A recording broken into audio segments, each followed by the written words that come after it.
My name's Pipkin Pippa! And I realized recently that I don't really know much about motorbikes. I grew up riding dirt bikes, and so I know like a little bit about them. I know a little bit about them. But in terms of like, what do I actually know about motorcycles? I don't really know much of anything. And one thing that always, I guess, captured my attention when I was younger is like bike gangs. Because Papakin used to watch like a lot of like the 𝐒𝐿𝐴ngels stuff. He would watch like Sons of Anarchy, and I remember I would watch when I was younger. There was like Wild Hogs or whatever, which was like a movie that was about like two guys that I think it was two guys. Maybe it was like a group of friends. I don't know. They're like a group of friends have like a midlife crisis, and they start their own like biker gang, and shenanigans ensues. Hog Rider, is that what it was called? Wild Hogs. I don't remember what exactly it was called. Oh, update game category. Yeah. It was a funny movie. It was a funny movie. And I don't know much. I don't know much about this stuff. Like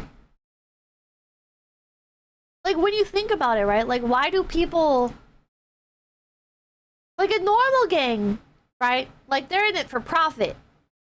But like a motorcycle gang, like, what are you guys even doing? You guys are like spending a bunch of money on these motorbikes and then just like riding around? Going to like pubs and stuff? Like, what are you... What the fuck are you doing? And how is it a gang? Same as other gangs. Well, it's like... But it's also kind of like a crime syndicate, right? Like some gangs, they have like beef with each other. Like, what are they doing? What are bike gangs? What is their goal? Drugs, prostitution, all that shit? Drug trafficking, human smuggling? On fucking motorbikes? Come here, butthole, thank you. Bikers remind me of that South Park episode where they made the gay slur about bikers and not homosexuals. Hilarious. I'd like to say thank you. Biker gangs often deal drugs. My ex-stepdad was in one. Oh. It's a fed honeypot. Also, wait, what the hell? Like, that guy is like riding on the sidewalk. What the fuck? Where I'm from, you're not even allowed to ride the bicycle on the sidewalk. What the hell? Nothing like you. There's two types of motorcycle gangs. The ones that sell drugs and do crimes, and the other ones that just ride around to be annoying. Is it really like they just meet up to ride around? How did they even know about, like...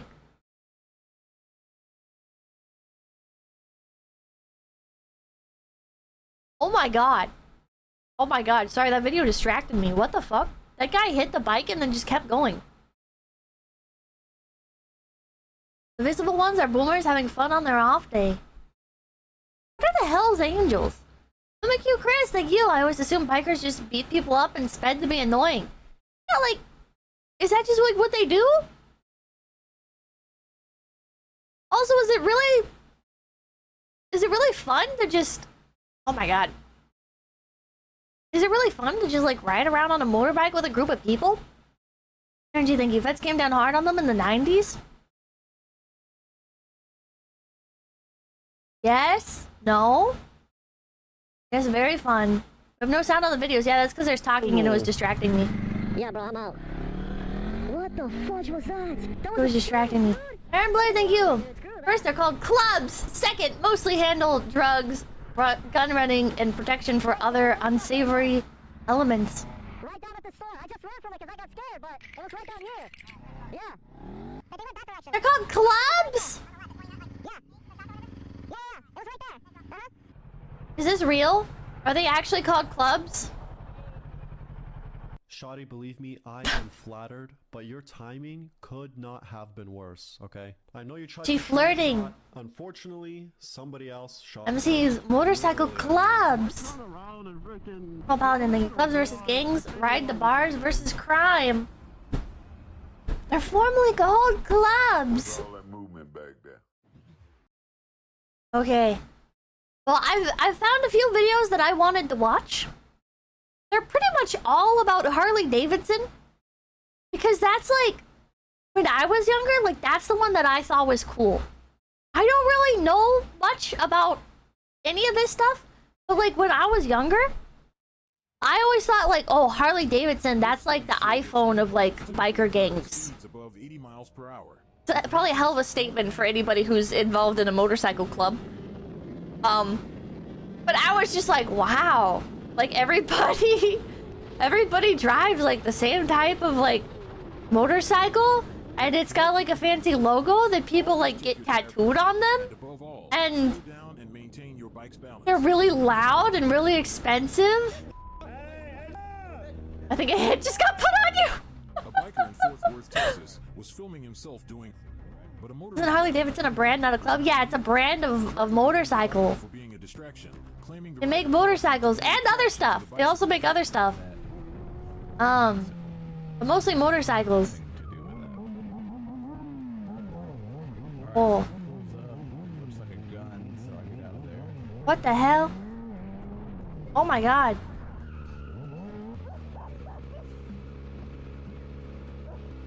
What the hell did you just do? At this point, I assume it's over. A clothing brand. Continue on my way.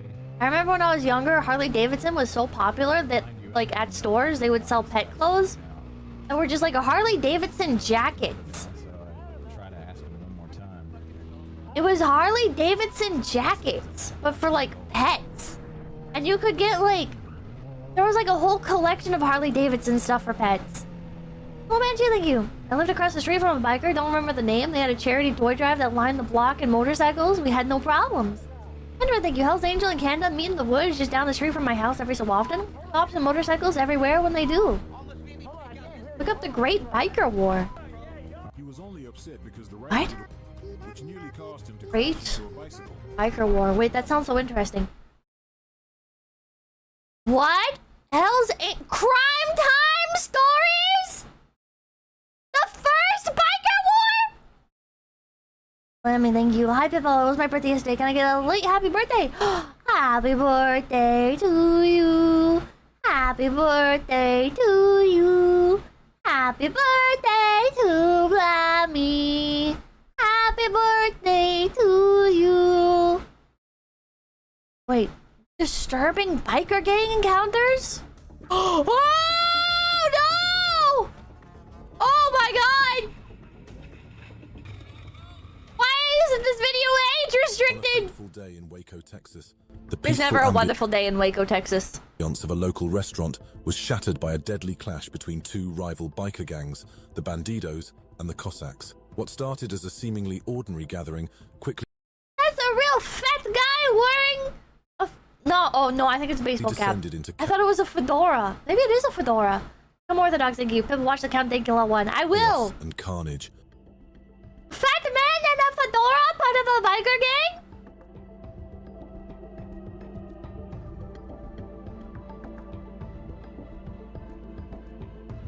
What the hell? Caught on CCTV footage showing the initial moments of the shootout inside the crowded restaurant. trilby. Bikers can be Sorry. seen brandishing weapons and engaging in violent confrontations. Why do they do this? What do they get out of this? Brandon, thank you. Yeah, bike 9 gangs are lives known were for lost. meth, Rex Raves, and Mercs. And 18 others were left wounded in the hail of gunfire that erupted within the confines of Twin Peaks. It was a They have sex slaves? Where do they put them? They're driving bicycles, motorbikes. And there goes, thank you. I had a lovely day in Waco once. There's pictures of it online.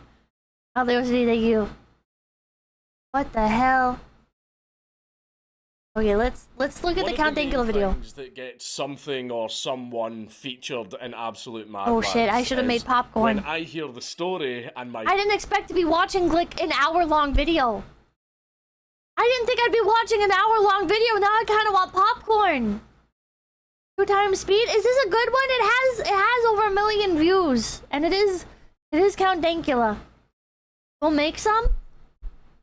Okay, chat. Watch this. Watch this video. I'm sorry. I'm gonna Live Hassan reaction. Sorry, I'm gonna go make some popcorn. Now watch this. I'm like locked the fuck in now. I didn't know that like the biker stuff got so crazy. Hello, thank you. This topic hits kind of close because my mom and I used to be in a biker club when I was a child.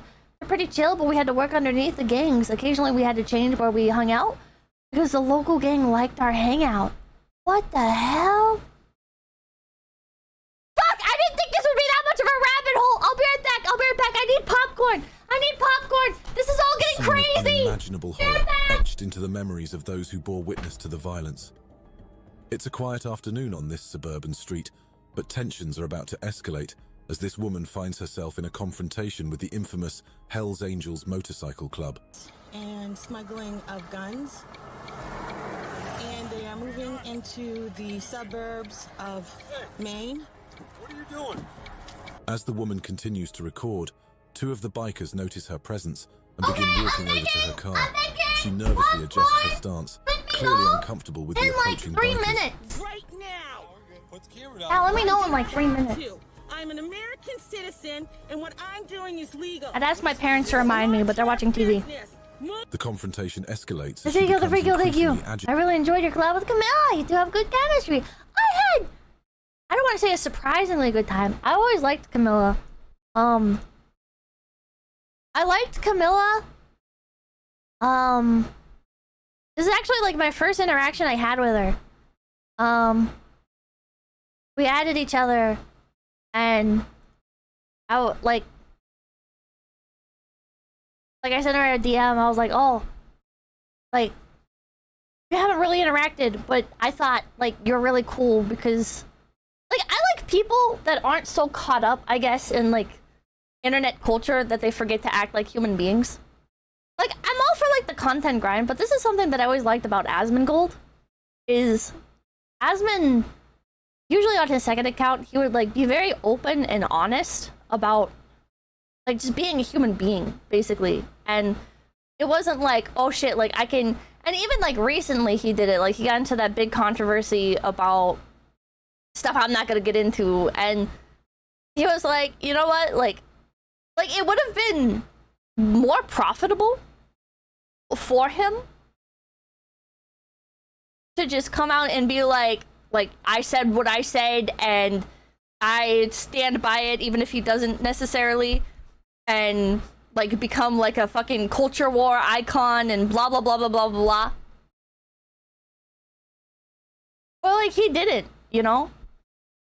Like he felt like he stepped over the line with something, and he apologized about it. And it's like, I'm not talking about like, oh, like he should have apologized because of this or that. I'm saying like I've always liked 𝐴SMIN because he's the kind of person where it's like when he feels like he has fucked up, it's because like he like recognizes that about himself, you know, not because like other people bullied him into it, not because like it's the like right thing to do or wrong thing to do or like whatever. Like he actually reflected. Yeah, he's like, he famously says never apologize. Yeah, like he's genuine. Yeah, I've always found 𝐴SMIN to be a very genuine person, and I've been watching him since even before like the Amber Heard, Johnny Depp stuff. And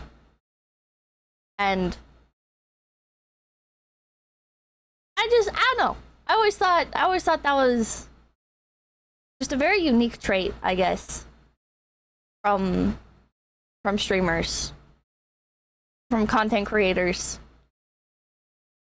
It's like, it's so detached from like the streamer atmosphere, the streaming culture. Because usually it's like, okay, well, like maybe I did fuck up here and I'll like apologize to people in private or whatever. But like I'm not gonna like publicly come out because then like it could hurt like my reputation in this or that area. Popcorn? Oh fuck, right back.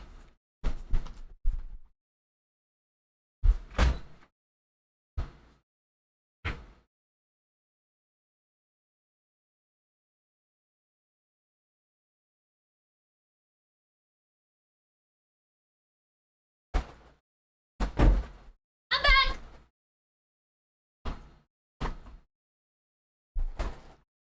It's a little burnt. I can smell it. I can smell that it's a little bit burnt.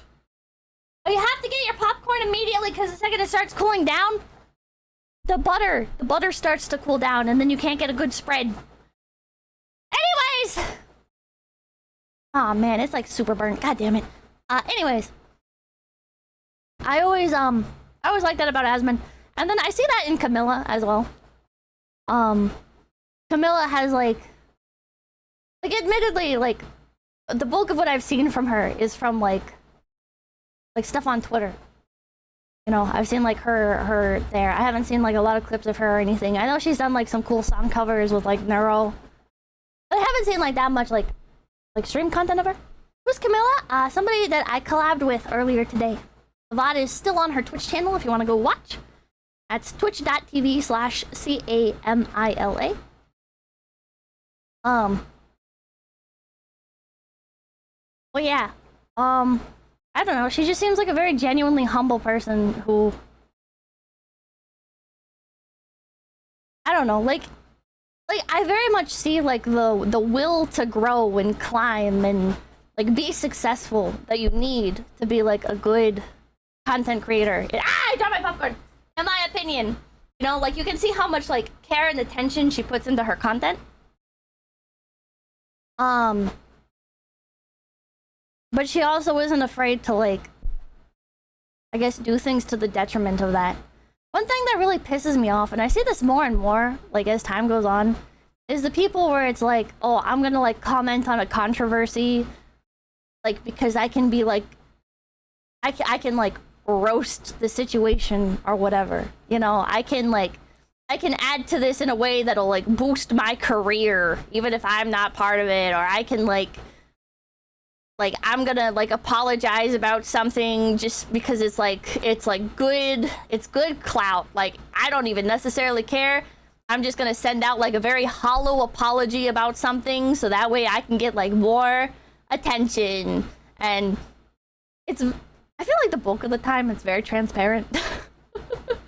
At least for me, maybe because I've been in the industry now for quite a while, so I've gotten better at spotting it. But I've always felt like with Camilla, she seems like a very genuine person. And I don't know, I've always admired that about her. I really like her. She's a good egg. I think she's a good egg. People will jump like they do with Asmon. They'll be like, oh, but what about this or what about that? But I feel like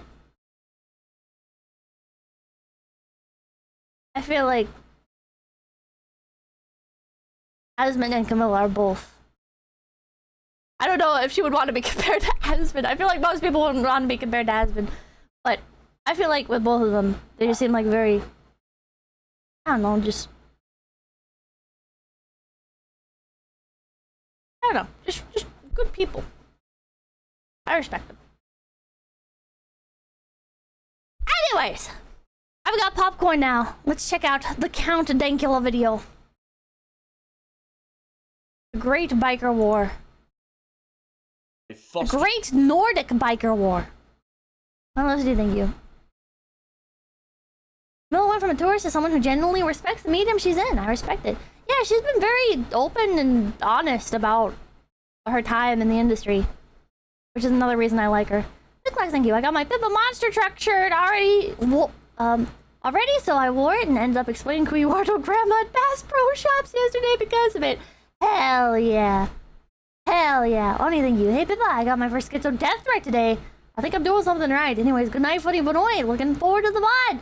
Well, I'm sorry to hear that, and I hope that like you can report that person if you're able to, and I'm sorry to hear that. Jesus Christ. The action is to say, shut up, there is no way that happened, that has to Call be them a dumbass. exaggerated.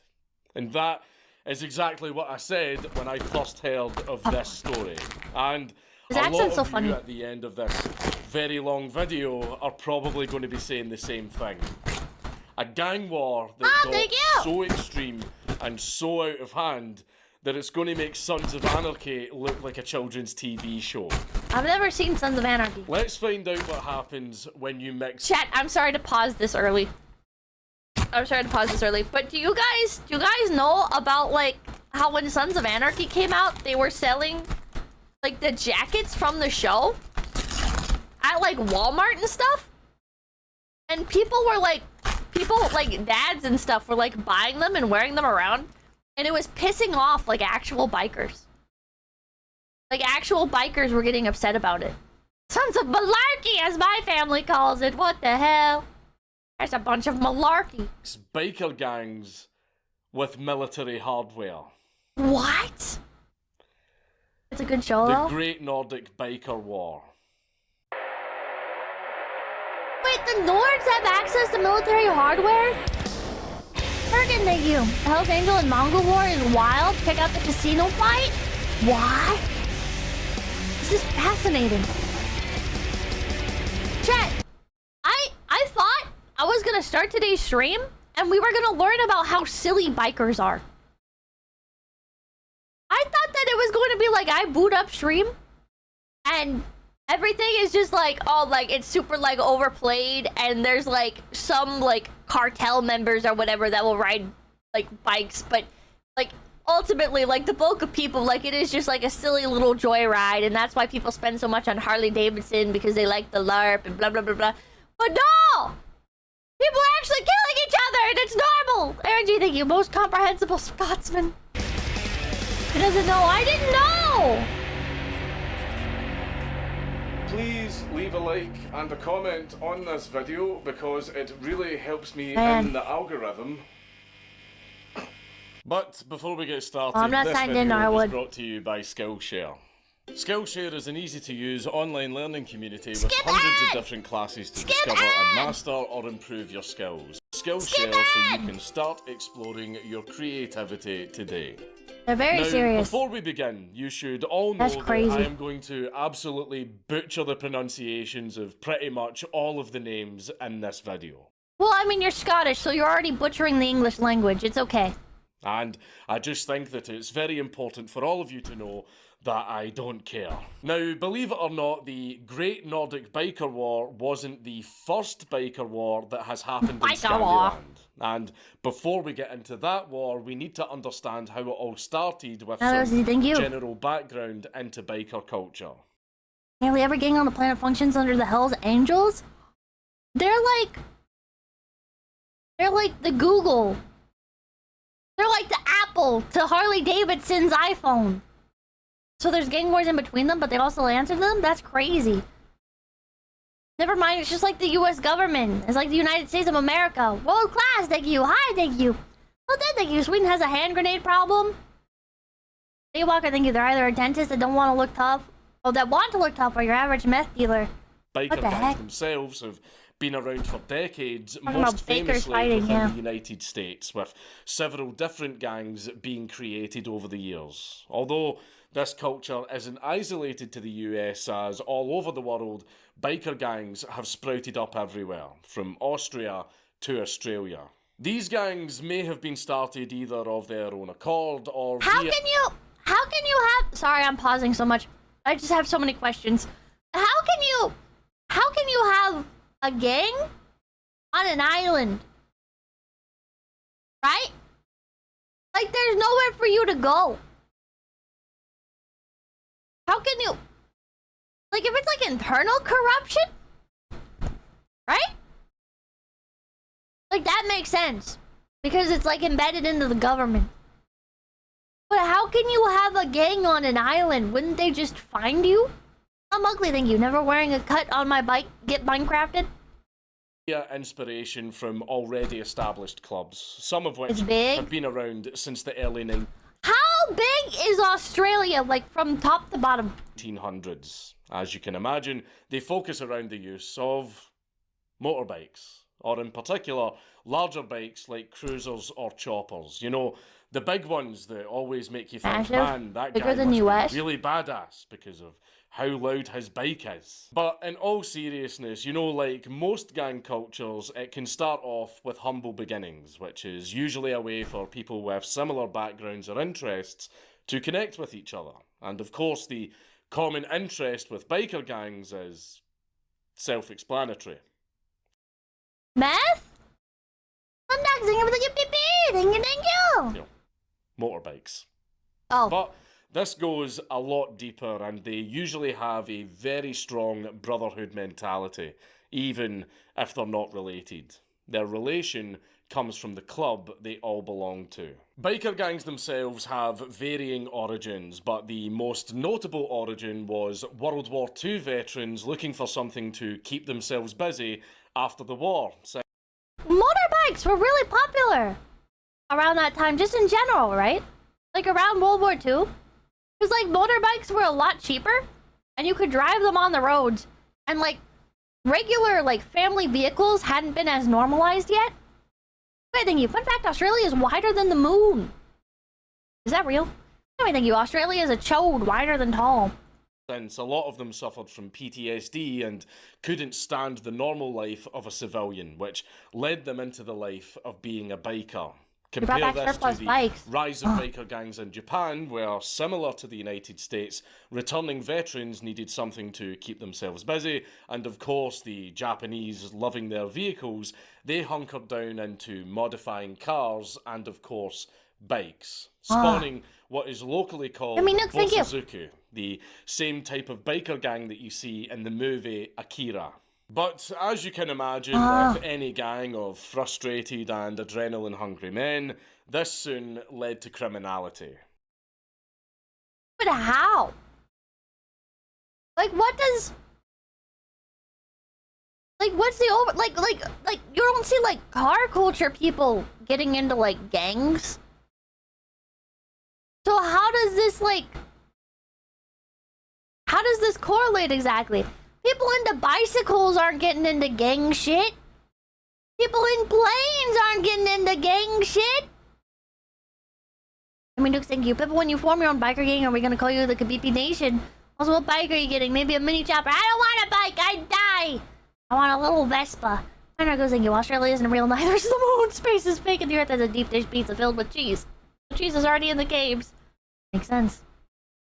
Look, man, thank you. Dinkle also has a video on the Japanese biker gangs. Oh, I do want to watch that. Now, I could spend all day discussing in depth the history of biker gangs and what subcultures are influenced, such as greasers and mods, but we will keep it light for today. This video is already going to be long enough. Biker clubs are yeah, how is this so long? Okay, sorry. We're only 5 minutes in. I keep yapping. Into two main segments. The ones that abide by the law and the ones that don't. Simply, they are split between your general run-of-the-mill standard motorbike enthusiasts and the outlaw gangs. These outlaw gangs usually go by the term of 1%ers, which refers to them being the 1% of bikers that don't follow the law and are true outlaws compared to the 99%. I don't know if this statistic is accurate. Maybe it's just where I'm from, but I feel like I've seen a lot of bike gangs. I guess there's a lot of people just on regular motorcycles, but I don't know. This is usually symbolised by a 1% patch worn on their vest, which again also has other patches to signify their club name, rank, from the 60s. And even location. This doesn't apply to all of the outlaw biker gangs, but they were allegedly started in the early years of general biker gangs. Basically, you had the rich boys driving fancier bikes and belonging to government-approved like a Harley Davidson. And then you had... Wait, government-approved clubs? Was that a thing? The poors. This left a divide between the richer and more sophisticated bikers to the less fortunate working class bikers, of which most were veterans. This contributed to the split between the motorbike enthusiasts and the outlaws. Now, obviously, not all biker gangs are criminal. However, most outlaw gangs started getting involved in more malicious activities, with organised crime being at the forefront of their endeavours. It's hard to tell what 1% or biker gangs truly want, whether it's to feel some sort of unity within a family-like community that can offer protection for the local area, or if it's more for the unity within a criminal organisation, offering some simple grunt work to the highest bidder, pimping women, and of course, dealing drugs within their protected territory. So, in other words, it's a way to make some money. Now, with all of that in mind, some popular and well-known 1%er gangs include the likes I was just a little bit late saying it. of the Hells Angels, the Bandidos, the Pagans, and the list goes on, since there are plenty of them out there. And what most gangs like to do is expand their power and influence. So, Like I said, thank you. The amount of posers I've seen here who wear the 1% patch, they do not understand what it stands for. So the 1% patch is just for, it is for people that are, like, committing crime? Or is it for the people that are not in, like, the technical, like, government-approved groups? It does mean you're an actual criminal.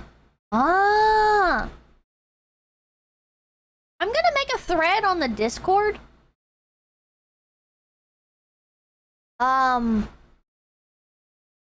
If you guys have any videos of like actual bikers crashing out, I would love to see it. Not bikers crashing, but crashing out. I want to see like bikers getting mad about posers. If anybody has any like of those kinds of videos. I'm gonna make a thread in the Discord. Oops, I didn't mean to forward this. I don't want to forward it.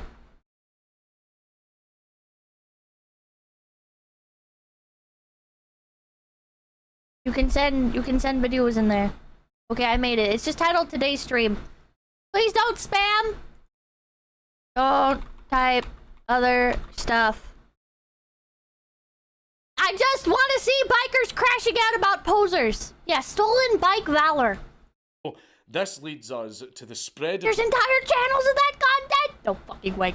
these gangs from the United States into mainland Europe. Biker gangs had already Biker gangs settled in in Europe. places like the UK since the early 60s, with the Blue Angels MC being one of the oldest clubs Is this in Europe. a branch And of Hells Angels? if you couldn't tell, they're Scottish. Also, a funny story I have about the Blue Angels is I will never forget the look on my friend's face when he met his girlfriend's dad for the first time and realised he was in the Blue Angels. He was absolutely fucking Unrelated. shitting himself. He actually had to wait until she dumped him because he was too scared to do it himself. It's hard to tell exactly where it all started in Scandinavia, but in the 70s, several smaller biker clubs emerged, influenced from rocker culture in Britain. And with the increased business of the drug trade in Europe, this was creating some very fertile soil for the outlaws to move in on. The first and largest club to... Why drugs and motorbikes? Like, that's what I don't understand. Is like, can't you fit more drugs in a car? Like, where are you fitting drugs in your bike? Biblically accurate, thank you. A few years ago, I was in a metal band and there was a biker club across the hall from our practice room. They'd often poke their heads in and hang out for a bit while we were playing. They were pretty cool. Bikes go faster? Saddlebags, gas tanks?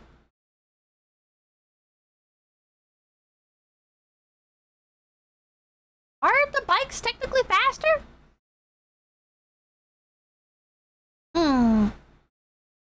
And they can get away from cops. To this day, the Hells Angels established their first chapter in Copenhagen in Denmark, after 4 clubs combined in either the late 70s or early 80s, since that's been a bit hard to confirm. And out of those clubs, it consisted of the Iron Skulls, the Dirty Angels, the Galloping Goose, and the Nomads. You know, Galloping Goose, of course, being a very hardcore name for a motorcycle gang. Either way, all these names are clubs dumb. would form a new club. Blue by the Angels name sounds of a very silly Union name. MC, which would then apply to the Hells Angels for I'm scared to say how I really feel because if I ever go to Europe, I don't want to be killed by a biker gang of all things. membership to become an official chapter, which would eventually happen in 1980, forming the first ever European Hells Angels chapter. Now, with the formation of the new Hells Angels MC, this caused a lot of bother for the other MCs in the area. So, In response legal to ones. this rising threat, they all joined together and created their own club. Bullshit MC. Yes, that actually is their What the name, hell? and we've actually talked about them before in our Freetown Christiania video. What is this? A crossover episode? That's kind of funny. Apparently, they That's were kinda funny, I like formed that. from the older and more brutish style of MCs, Are they 1%? which most of the newer clubs look down on, in particular the newly formed 𝐒𝐿𝐴𝐤𝐿s Club. This older style of biker would be referred to as rockers due to Rockers. their initial influence from British rockers, and in modern day Danish media they are still referred to as rockers. In fact, even though we're calling it the Copenhagen or Denmark Biker War, in Denmark it's called the Rocker War. Although newer MCs try to distinguish themselves from the older Let's go rocker Denmark. style. Of Thank you, course, Miss a Pippa. rivalry would soon build up between the two clubs as bullshit took My mom knows several bikers and have dated a few when I was 11, riding in the sidecar with 𝐿𝐴𝐤𝐿s. Maybe not, let's go! What the fuck? up shop in Freetown Christiania, taking over the cannabis trade because that place has the largest open-air weed market in all of Europe. And for anyone who hasn't seen my video on that place, Freetown Christiania is basically an anarchist hippie commune within Copenhagen that operates without laws. Well, at least it tries to. With bullshit moving in and controlling the hash trade, the local populace in Christiania, along with the 𝐒𝐿𝐴𝐤𝐿s, were very unhappy about that because violence was on the rise. And the 𝐒𝐿𝐴𝐤𝐿s, of course, had several reasons to dislike bullshit, other than the fact they took over the key distribution centre for the hash trade within Denmark.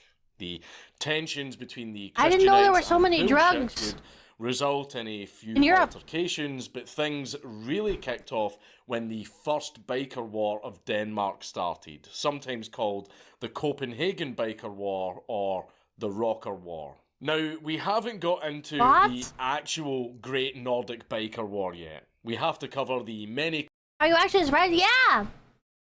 I don't know, I guess I'm buying into the propaganda a little bit. Oh, hash is weed. You got into a big old war over weed? What the fuck? I don't know, like, in America, it's like, you see Europe and it's like, oh, diddly-oh, we all live out in the countryside and we talk with funny accents and our roads aren't paved rather than the Autobahn because the Germans still have a lot of fancy roadwork and industrial era shenanigans going on. Oh, goodness gracious, I guess we have some issues, but our biggest issue is whether or not you've got a license for your television. That's how I view you people. What year are you in? 2025? I always just assume Europe is like 50 years behind in technology and culture. conflicts that happened before it, so you can all understand how it started. It's like you can't Alright. explain to someone how World War II started without telling them about World War I, since Not that wrong. directly contributed to it. So, before Hell we yeah. can explain the Great Nordic Biker War, we must first explain the first Nordic Biker War, which can be referred to as the Copenhagen Biker War or the Rocker War. Did you know World War One? Of course you guys know this, but for like the two people in chat that are female and don't know this. Did you know that World War One was called the Great War because they didn't think there'd be two of them? CPPC Tech, thank you. We miss Blue Pippa. So people don't confuse the two. It would all start in September of 1983 at an establishment called 𝐴𝐤𝐴𝐿𝐴. This place was I just thought it was funny that, like, in this context, it was the Great Biker War because it's the one that happened, like, after another one. They could have just called it Biker War 2.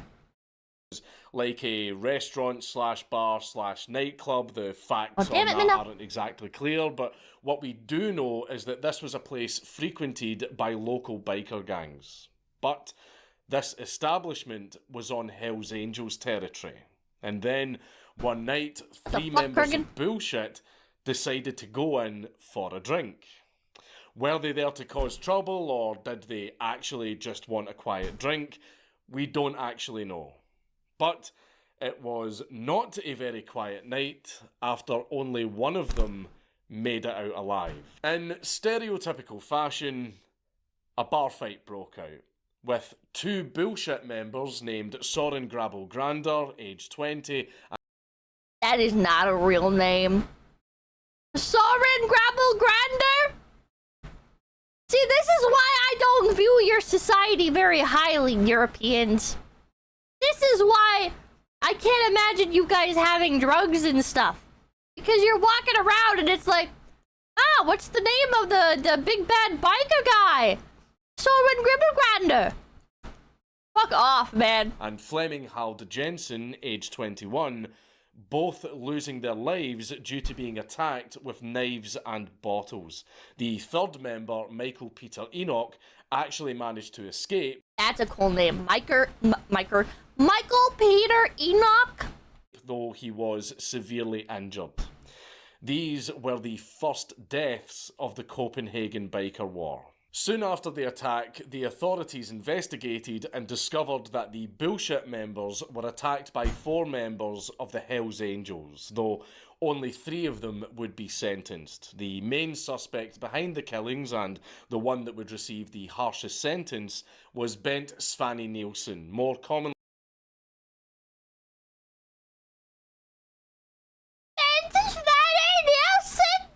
known as Blondie, and he received 16 years for double murder. The other 2 sentences would include Henrik Kruse Jensen, aka Dirty, and Hansi Hansen, both receiving 5 and 4 years for their involvement. There was never really an explanation of what exactly happened other than it was a bar fight that went too far. But what we do know is that this was just the beginning.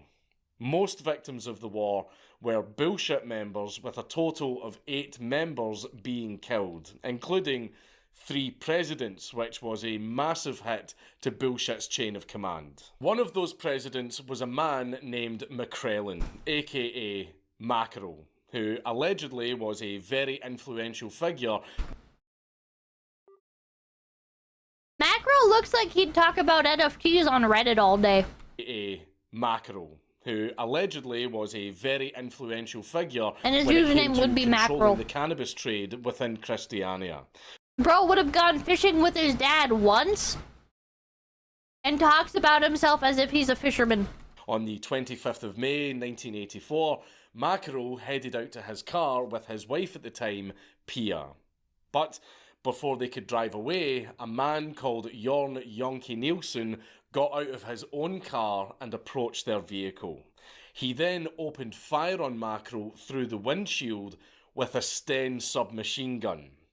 Thankfully, Pia managed to duck behind the car and take cover. Mackerel had been shot a total of 16 times. Where the fuck are you getting a machine gun from? I guess the war. I guess he already explained it to an extent, but what the fuck? And obviously died after being hit in the throat, chest, and back. After carrying out the attack, Jorn, or commonly nicknamed Jonke,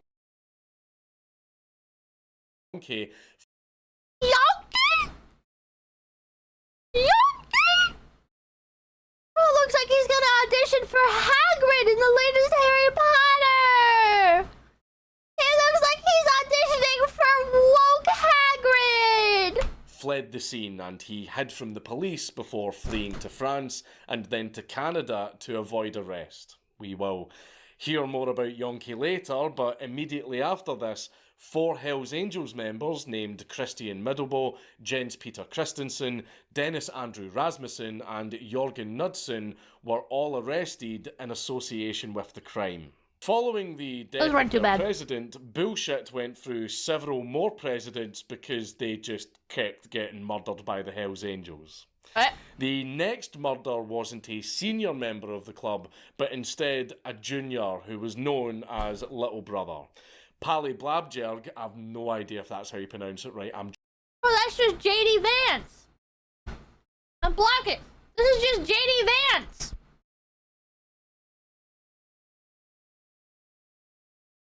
Can we get a location check on JD Vance during the Great Nordic Biker War? Just saying them like That ain't this me, out. that's you, Was Isaac. delivering beer at a kiosk in 𝐿𝐵𝗺𝐺𝐴D when a masked man named Karsten Breslov, a member of the Morticians MC who were affiliated with the Hells Angels, entered the store and shot Pally to death. This attack wouldn't go without punishment, and Karsten was sentenced to 16 years in prison, even commenting in court that he has no regrets whatsoever apart from not killing Pally's work colleague as well. Not exactly the smartest thing to say, you know, during your sentencing. Moving swiftly on from one murder to the next, similar to the last hit, this one was also perpetrated by another Hells Angels affiliated club known as the Black Sheep. New president of Bullshit MC, taking over since the death of Macro, was a man named Anchor Walther Marcus, aka... I don't mean to keep going after these people, but this guy drinks IPA and goes to, like, indie performances in Portland, Oregon. Bro. His family owns a 2-story house in the suburbs of Northern California.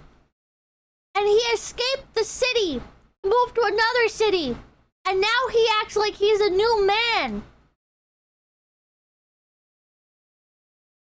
But he's the same dude, he just drinks IPA and goes to indie concerts. aka the Chief, who was attending a Christmas party at the Christiania pub, Nemo Land. And at this point, Christiania was still considered bullshit territory. That same night, it was described that 3 men in tracksuits came into the pub and were confronted by the Chief, along with 2 others who wanted to search the men, for obvious reasons. It's hard to tell exactly what went down next, but what we do know is that the Chief was then gunned down by the 3 guys, along with 1 bystander being shot in the head in the crossfire. The bystander was identified as Lars Michael Larsson, who died at the age of 20. Lars Larson? The politician? Bro, Lars Larson died during this? But he still does his radio show. Out of the 3 men, which included Ole Bonnesen Nielsen and René Nordeskov Ludvigsen, were sentenced to 16 years for the murders, although they argued that the situation arose out of self-defense, since allegedly the Chief had drawn his gun first.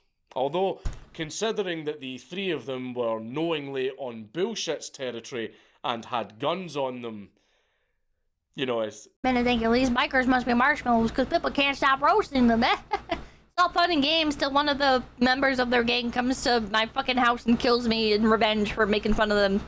It's kind of obvious why they were there. Not only did this shooting make things worse for Bullshit MC, but the general attitude towards bikers in Christiania and Denmark as a whole would become much worse, since an innocent bystander had now been killed. And there was now an ever-growing interest from the police. Now, another interesting sort of hit was another man by the name of Michael Nicolaj Nielsen, who was shot by a Bullshit member named Peter Espensen. Gay Hell's Angel, thank you for the $10. We ride up and down the street demanding attention. We wear matching leather. We give each other nicknames. We hang out with a questionable amount of men. It's not a gang, it's a pride parade. Don't the Hells Angels killed gay people? Oh, Lucy, thank you. I just got jump scared because Black Sheep was the name of the club, but me and my mom were in. I'm pretty sure it's coincidental. Oh, it's purely coincidental. Sometimes called Panic Peter. This took place in the Rio Bravo restaurant, and Michael died from a single shot to the throat. But when this was followed up with the police, Panic Peter was allegedly acquitted of manslaughter, and instead he was convicted under a specific self-defense law arguing that he shot out of fear and agitation. This was further backed up due to Michael being affiliated with the Morticians MC, who... I think you're thinking of Nazis, but aren't a lot of Hell's Angels Nazis? I thought like a lot of Hell's Angels are like actual like skinhead like Nazis, like unironically, like they really hate Jewish people, they hate black people, they hate like, there's like, oh, that's the Aryan Brotherhood? There's overlap? Hell's Angels used to be white only, and they had a lot of skinheads back in the day. No, just biker criminal gangs. They are not a hate group. Hell's Angels, though.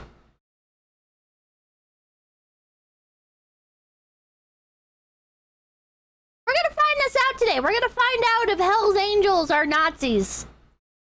Were a support group of the Hells Angels who had carried out a number of hits, so they had a reputation for killing. More And because clannish? of this, the courts saw Panic Peter's self-defense arguments as reasonable.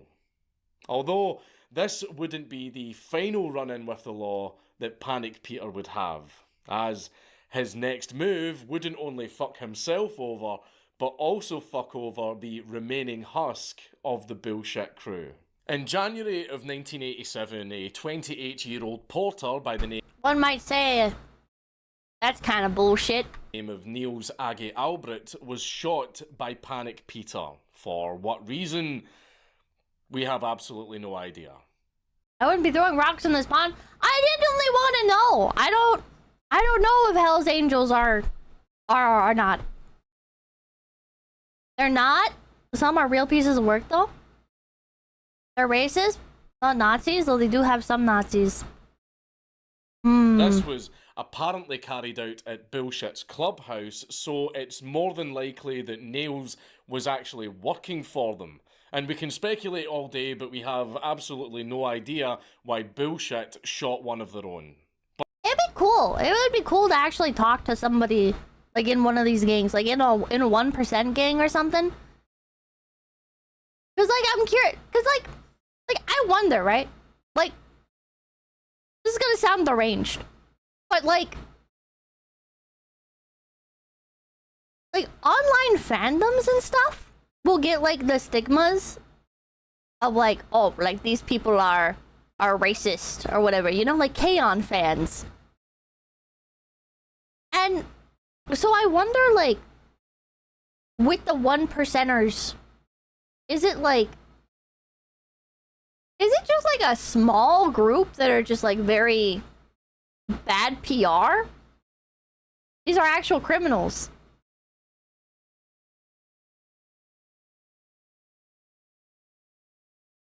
True. 1% patch doesn't mean Nazi. No, I never said that. I never said that. I was asking if the Hell's Angels, like, as a group, like, do they have that as, like, their philosophy? But what we do know is that the body was cut up and buried under the very... Hell's Angels is literally a gang. It's like saying Mexican cartel is ruined by a few bad apples. Is the Hell's Angels like a proper like gang? Like they are a formed like criminal organization? Or is it a bike club that also has criminal parts? Coco, thank you. Hi Pippa, my dad used to be part of a 1%er biker gang and most of them are really segregated still today. It's the same even in non-1%. Huh? Isa, thank you for the raid! Welcome in, Raiders. My name is Pipkin Pippa. We're learning about biker gangs. Oh, dog's thinking, what's the name of your biker gang, Pippa? I don't have one. Same place where the last bullshit president was killed. It's only 1% of 𝐏𝐻𝐿 fans. Okay. The Nemoland pub in Christiania. The body was encased in concrete and buried, and then a workshop was built on top to help with concealment. However, 8 months later, the body was discovered after an anonymous tip to the authorities. Somebody fucking narked. No more than thank you. I used to sell drugs. Does that count as a gang? I don't know. Were you selling Adderall to college students, because I don't think that necessarily counts.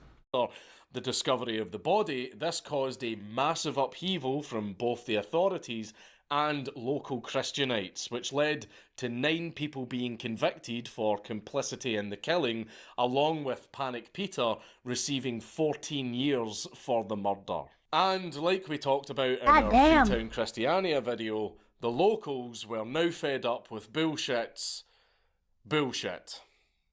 150 Christianites surrounded the bullshit gang and forced them out of Christiania, meaning bullshit had now lost their key area of influence and had completely lost the weed trade. The bullshit gang were truly defeated at this point. With barely any members left, they soon disbanded and... Jill, thank you. Not a biker, but Michael Franzi is an ex-mobster that has a channel? He was part of the Colombo family. His dad was an underboss. Chat, remind me of this. I want to do a stream talking about mobs. I want to do a stream talking about mobs after this. In 1988, the final words from the bullshit crew came from their last president, Jan Michael Linde, aka Curl, who called up the Hells Angels and said that they've sold their clubhouse. Ask for a collab, that would be so cool. And burned their vests. The war is over. So for the Hells Angels, it was very clear that the war was a decisive win, with the less organised and inexperienced bullshit MC being completely wiped out. And let's face it, the entire conflict was pretty one-sided. Funnily enough, that very same year, one of the key figures in the Danish Hells Angels... I wonder... I'm sorry, I'm pausing so fucking much. I wonder what makes, like, one... like, biker gang stronger than another? Like, it has to just come down to, like, access to weaponry, right? Because, like, if your team has, like a machine gun, like, that is completely different. Numbers? But even if the other guys have a lot more people, if you have a machine gun, a willingness to commit violence, size and strength, size, money, influence, weapons... I wonder if there have been any, like, biker gangs that have been smaller in size, but able to control, like, more territory, to have, like a bigger piece of the pie. Oh man, thank you, good lawyers. 𝐒𝐿𝐴𝐿, remember him, the guy that shot the bullshit MC President Macro? Well, after going on the run for 4 years, he finally handed himself over to the Canadian police. It looked so jolly. He was then extradited to Denmark to be prosecuted for the murder. During this time, he even wrote a book called My Life, which detailed the killing of Macro and all of the details leading up to it. I guess it seemed like the perfect time to come back home as the war was over and the bullshit gang was no more. Though, when he returned to Denmark, he was sentenced to 16 years for the murder. They didn't kill him, though. I mean, like, that's something? It was basically the Hells Angels until they became the biggest one, really. Can you get arrested for being, like, just, like, visually affiliated with the Hells Angels? And a cool little fact. Like, if you wore, like, a jacket that says, I'm part of the Mexican cartel, like, that would probably get you arrested, right? Fact for you as well, if you want to actually go and see the very gun that he used in the Macro murder, it's actually on display in the police museum in Copenhagen. Wait, that's kind of badass. I want to see that. Anyway, with the war over, the Hells Angels became the dominant MC in Denmark, with 2 supporting clubs looking to be patched over. No crime, no arrest. But wouldn't it be like affiliation with, like, terrorist organization? Like, legally, isn't that how that would work? Because they're doing, like, drugs. Like organized, like, drug running and stuff, right?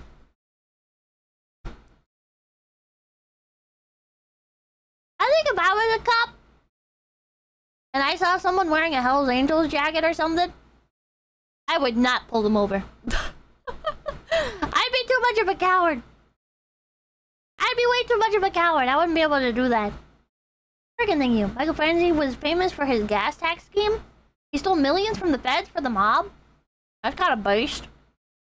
Which included the Black Sheep and the Morticians. Although only the Black Sheep would be accepted into the Hells Angels, with the Morticians being declined. Is Pippa Jewish? Funny she isn't saying this about the Crips or Bloods.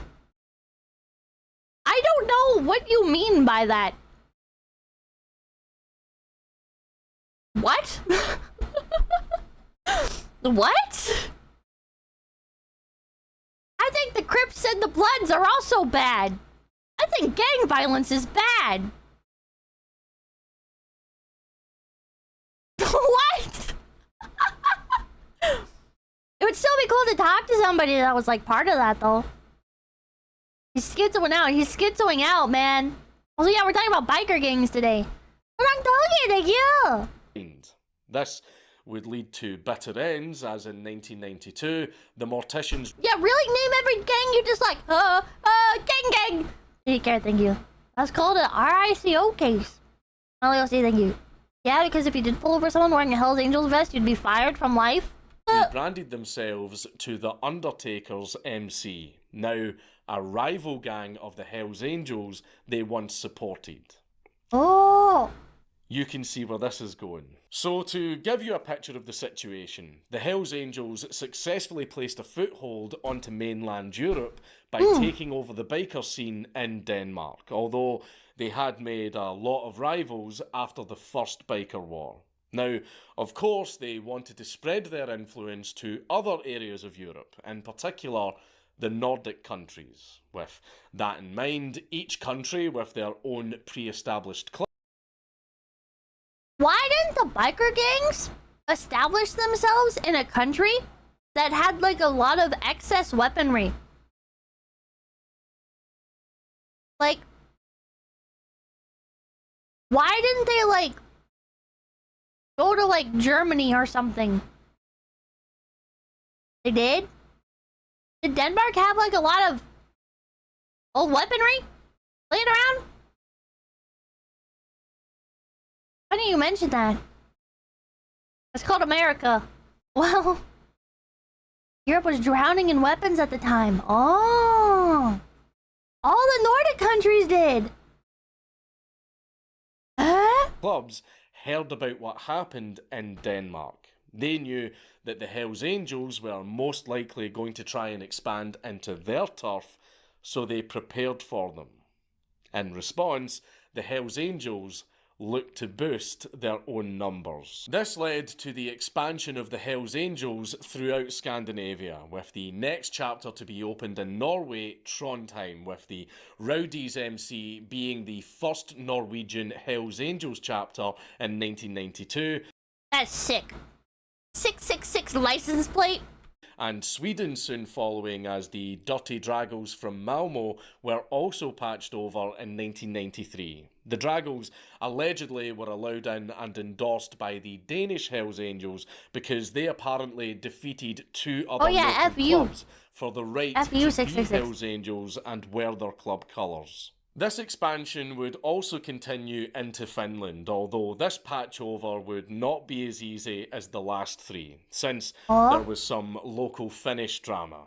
Although some clubs hated the idea of joining the Hells Angels, others were rather keen on joining, to the point where they would fight each other just like in Sweden. So in Finland, there were two main clubs looking for membership into the Hells Angels. The Overkill MC and the Iron Hog MC. In 1992, the Overkill MC was considered a hang-around club for the Hells Angels, meaning they were on the doorstep of the initiation process. So it's basically the equivalent of saying, yeah, you guys are cool, so you can hang around with us, but you aren't full members yet.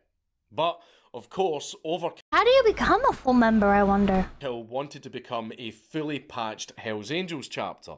Now, apparently the Iron Hogs weren't too happy with this, and there was a fight between them and the Overkill members, which the Hogs won, which made the Overkill members look like bitches to the Hells Angels. Gonna cause even more drama. Patron said, gamer, thank you. Pippa, I want to spend my life with someone like you. That's tough, silly. No, you don't. So, of course, they had to win their reputation back. So to win back their respect, they basically jumped the president of the Iron Hog MC at a restaurant in Järvenpää, which, to be fair, we don't know the full details of the fight, but if several guys jump one guy, does that really prove they aren't bitches? I don't know. Bikers are weird. But anyway, the Iron Hogs soon withdrew from trying to be initiated into the Hells Angels, and the Overkill MC regained their reputation, although they Did their leader survive? weren't getting in without some sort of drawback. And this came in the form of a police raid. Only a few months after beating up the Iron Hog's president, late at night, the gates of the Overkill's clubhouse were broken down by the Finnish police using an armoured personnel carrier while a Super Puma helicopter kept overwatch. As you can imagine, several members were arrested and allegedly even a dog was shot. I guess not only were Finnish biker gangs getting inspiration from America, the police were as well. This incident caused some trouble within the club, and it seemed like the perfect situation to separate the dedicated members from the more cautious, as, fearful for their freedom, several members left the club. This included a few people who were involved with the beating of the Iron Hog's president, and some others who also received jail time, further putting off more members. But things were looking up for the Overkill Bikers, as they would soon become a prospect club of the Hells Angels in 1994. The BTF in Europe too, apparently. Titled MC Finland. So that would... MC Finland! It's like the name of a guy that makes like nightcore of Finnish folk songs and pop music from that country. Was yet another club under the influence of the Hells Angels, but while they were making friends, they were making enemies as well. A well-known member of the Overkill MC named Marco Hiersma visited a party at another Hells Angels club in Sweden, working as a bartender. Not much of the details are known, but while at the party, he was beaten up, allegedly by Hells Angels members who were supposed to be his friends, resulting in him leaving the Hells Angels to go his own way. Similar to the Bad Blood split in Denmark, Marco formed a new club, or not so new club, called the Undertaker's MC. I know, this is getting confusing. I was gonna say, I have absolutely no clue if this club is in any way affiliated to the prior club in Denmark, but either way, this was more enemies for the Hells Angels. This brings us to the other expansion. Wouldn't you just by default get like all the same enemies as the people that got taken down with the previous name? Because like I would assume if I was a biker gang, that like if a gang popped up with the same name, I would just assume that they're like trying to reopen the branch, and I'd be ready to throw down again. Happening in Europe, the Hells nice. Angels weren't the only American biker gang that wanted a piece of the pie. The Bandidos also started to filter their way in. I like their mascot being their first ever European chapter, and they soon had interest in the Nordic countries as well. So, why is everyone about the Nordic countries? Remaining Danish rockers, including rejects from the Hells Angels and the ex-Bullshit members, the Denmark Morticians renamed themselves to the Undertaker's MC and allied themselves with the Bandidos. And eventually, they would become their first chapter in Scandinavia, soon becoming the Bandidos MC Denmark in 1993. This, of course, caused a lot of tension between the two clubs, since the Hells Angels had just established their foothold just for another large biker gang to stick their fingers into their pudding. Do you think that the Hells Angels like get annoyed that they're kind of like the face of like biker gang culture in media? Is culture the right word? I don't know. Do you guys feel like I'm sure they do, not sure. Like, is it like a pride thing? Like, yeah, everybody's talking about us. Or is it like a, man, shut the fuck up about us? Skigs, thank you. What's funny is that they gotta get new jackets / patches every time they start another club. I wonder how they do that. A bit of both? Or should I say, they're Danish. This was just the beginning, as more clubs in the area soon followed with the idea of merging Depends with on the the person. Bandidos. For what specific reasons, we aren't sure, Fox, but what thank we you. do know is that plenty of other Scandinavian clubs weren't keen on the newcomers, so by joining with the only other large gang, this would give them more security over their local club. Of course, the Bandidos were more than happy to take in these clubs as new chapters, since it would increase their area of influence within Europe, especially in the drug trade. More and more clubs would join the Bandidos as either they opposed the Hells Angels' ideals or due to other factors such as the Morbids based in southern Sweden. At first, they received an offer from the Hells Angels to join, on the condition they merged with a rival club of theirs known as the Rebels, to which the Morbid said,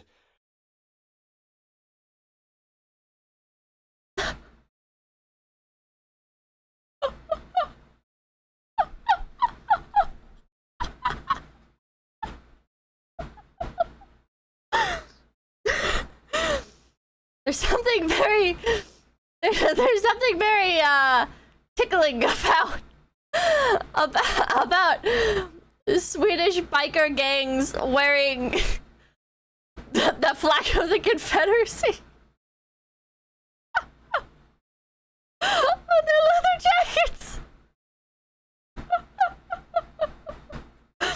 U.S. cultural victory? Question mark. fuck that, and instead allied with the Danish Bandidos due to their proximity. To which they became a probationary chapter in early 1994, adding to the Bandidos' sphere of influence. So to paint a proper picture, you've now got two large rival gangs accumulating chapters across the Nordic countries, slowly gaining power on both sides, which created a biker gang Cold War between the Hells Angels and the Bandidos. Although the Cold War would soon escalate through their supporting clubs. It was time for the Great Nordic Biker War to begin. The inclusion of the Morbids into the Bandidos caused massive controversy, pushing the rebels to make the first move, which would initiate the Great Nordic Biker War. Only a week after the Morbids were enlisted into the Bandidos, the Rebels MC retaliated by spraying their clubhouse down with gunfire, although luckily no one was injured. But this was a clear sign of a declaration of war, followed up with another attack only a week later.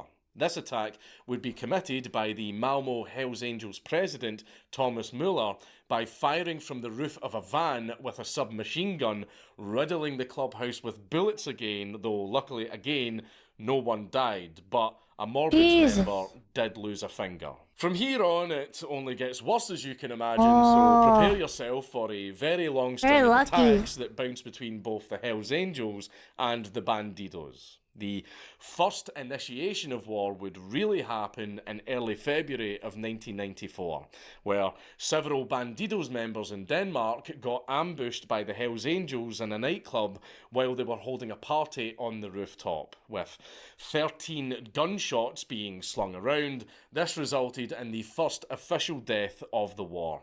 Joachim Bowman, a member of the Rednecks MC who were associated with the Hells Angels, died in the gunfire. Rednecks MC were injured, which included members from both sides. This attack, of course, made the war official, as a Hells Angels associate had been killed. In their own ambush, may I add, so that was a little bit embarrassing for them. But before the Hells Angels could respond, it would actually be the Bandidos that would strike this time, with a bit more of an explosive attack. This brings us to the equipment arc of the war. Now, you've probably noticed that these attacks mostly consist of shootings with some serious firepower. Now, Black Iron Tarka, singer of the $10. Hi, Pippa. I've been a huge fan of you since I fell down the VTuber rabbit hole after getting into a motorcycle accident. Thank you for getting me through the hardest time of my life so far. Oh, thank you. Thank you. I hope you're having a good time here. I hope you've recovered. Why is so much southern imagery in fucking Europe? I don't know. Mr. Hero, thank you. I love Dixie Boos so much. Is that what it is? Or like, is there like a population of people from like Sweden and in Europe in general that are just Dixie Boos? That's insane. Yes? Oh my god. Nordic Pride? This is insane. Night Joe, they love Dixie Boo junk. This is insane. I didn't know this was such a big thing. The South rose again, but in Europe. Man, America really is the main character. America is the main character, and every other country is really just watching everything unfold. Everyone else's fate is decided by America. This is insane. Cowboy Tanaka is not a Japanese-only phenomenon. USA, yeah, culture bombed. We'll nuclear bomb you and culture bomb you. Another was thinking, allegedly in places where certain German symbols are banned, they use Confederate symbols instead. Again, allegedly. Oh. Is that real? Is that real? There's one Leo that you. Look away, Dixieland. It means rebel in those places. Oh, cool cup, thank you. Cool cup, thank you. Well, Biker Games, are we going to talk about the Mongols or the Pagans, or is this just EU? I don't know. I just fell down this rabbit hole. Biker goes, thank you. Next time some Euro tells me Americans have no culture, I'm gonna hit them with the list of their biker gangs. Sakura, thank you. USA anime arc isn't over yet. Oh man. Okay, I'm gonna go grab another soda. I'm like inhaling snacks and drinks, like watching this. This is fucking fascinating. I'll be right back. Watch this. Raising her voice. Watch this. I'll be right back. False accusations against the biker. Despite the biker's attempts to defuse the situation and walk away, she continues to shout insults and threats, unwilling to back down from the confrontation. In a disturbing case of road rage, a family finds themselves in a terrifying confrontation with a group of bikers. The vehicle blocking it from passing. The driver honks to get them to move, but the bikers just sit there unfazed. That's when the driver leaves. As the family's car attempts to pass, the bikers deliberately cut them off, preventing them from moving forward. The driver, Lee Vogel, honks the horn in frustration, but the bikers refuse to yield. Bikers cut him off again and give him the finger. He has to hit the brakes. A string of I'm back. follows. I thought I was going to be pulled out of my car. I'm back. Wait, I want to see. There was a video that got linked in the Discord, in the Discord thread. I want to see this really quick. It's a YouTube short. Hold on. This is what happens when outlaw motorcycle club culture clashes with a biker chick. Let me know what you think about this in the comments. It's in from the left lane, gives me the finger. Easy, thank you. Fall back so the princess can have his space. Dude, she's beefing with him. He kind of looks cool though, I'm not gonna lie. Chat, am I dumb? He kind of looks badass. I kind of respect the drip.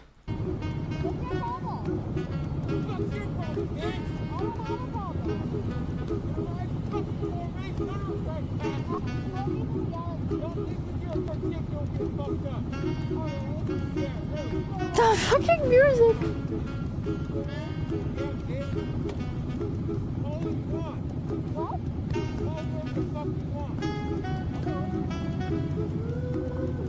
They should just kiss. Our city's literally burning to the ground. He's asserting patch dominance, upset about formation. I don't know what any of this means. They should just kiss.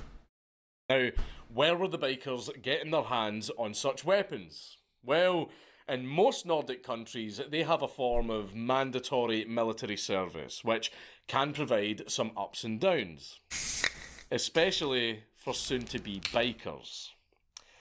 You can see where this is going. So, Not only did half of these outlaw bikers have extensive experience with military equipment, but they also knew where most of the military weapons depots were. Oh! In the business, we call this foreshadowing. That's such a massive advantage! There'd be no hope! There'd be no hope for any other rival gang! There'd literally be no access to fucking military depot! I know King the Yo Pippa in chat, been listening to Pippa for a while. Thanks again, 𝐿𝐴𝐻 Corp. So then, by the way, I'm about to do my day 21 award in 7 days to die. I guess I'm good luck! Good luck, gamer! So we need to talk about where these found the bikers meme. got half of these weapons, if not most of them. As between 1994 to 1997, there were an estimated 36 thefts from both Danish and Swedish military installations and the homes of military personnel. They stole everything from small arms and ammunition to automatic rifles to grenades and even landmines. What? Like, seriously, the bikers stole a shit ton of military equipment Oh my God. from right under the army's nose. That's hilarious. And that wasn't even the worst case, because in February of 1994, That's kinda several based, I'm not gonna Bandidos lie. members broke into a Swedish armory, stealing 16 Bofors shoulder-fire anti-tank launchers, along with a shit ton of other guns and ammunition. Rocket launchers. The bikers now had rocket launchers. But these numbers are only estimates, as the Danish and Swedish militaries have refrained from releasing the accurate numbers. I wonder why. Maybe they're a touch embarrassed. Yeah, I wonder why they didn't want to fess up to how much shit got robbed from them. Right under their goddamn noses. Fucking rocket launchers! Like, thank you. One thing I learned during motorcycle school is don't mess with bikers with leather jacket, backpatch, and style helmet. On the other hand, the Hells Angels went for a more black market type of approach, as they sourced many of their weapons from Eastern European countries, acquiring many ex-Soviet and Yugoslavian weapons. This was the 90s. The Iron Curtain had fallen, the Soviet Union had collapsed, and basically every ex-Soviet general started selling off all kinds of Soviet military hardware so they could get the fuck out of Dodge and retire somewhere sunny. This is insane. This is insane. You're telling me the Soviets were allowed to, like, Soviet generals and stuff were allowed to just sell off their shit? Personality, thank you. Okay, which gang is fighting for Skyrim independence? The black market completely flooded with Soviet weaponry, which even now, 30 years later, is still being used in organised crime. So, with the bloodthirsty bikers armed to the teeth with military equipment, it would only be a matter of time until more shootings happen, or in this case, rocketing. As only a day after the theft of the military equipment, this is insane! the Morbid's MC retaliated by attacking the Rebels' clubhouse. With what, you ask? Well, a Carl Gustaf 8.4cm rocket launcher. The Morbids blew up the Rebels' clubhouse with a rocket launcher. Points for style. No one died, but it did destroy the clubhouse and seriously damage the garage and swimming pool. What the fuck do you mean the fucking biker gang had a goddamn swimming pool? What? They could have swimming pools in Denmark? I thought it's too cold. Isn't it like ice there? Look up thinking, if China can sell weapons, why can't the Soviets? I don't know if China's selling rocket launchers to biker gangs. Or Mickens, thank you. You know, being from Baltimore, I've seen people get caught with explosives and just thought, oh, what up could you have worth using this on? I can't do anything. To this day, people, they're still digging up finding pallets of weapons to sell off. Preserved in 𝐒𝐿𝐴𝐻, Soviets had a lot of stuff, too much. The violence has somewhat escalated. This brings us to some good old-fashioned biker politics. You see, as of now, the conflicts that happened in southern Sweden were between chapters that, yes, were both affiliated with the Hells Angels and Bandidos respectively, and although the attacks may have been endorsed by higher-ups in the local area, these attacks were not approved by the real big boys. Now, you're probably asking, what do you mean by the real big boys? Well, you've got to remember like the original chapters, right? Like the head honchos like back in America. Surely, right? Like that's gotta be. Remember that these are two international biker gangs, and the Nordic countries at this time were relatively new in terms of their inclusion.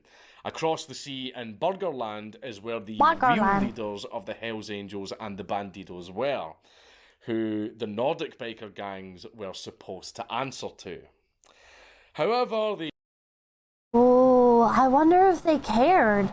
Like, I wonder if the original branches cared.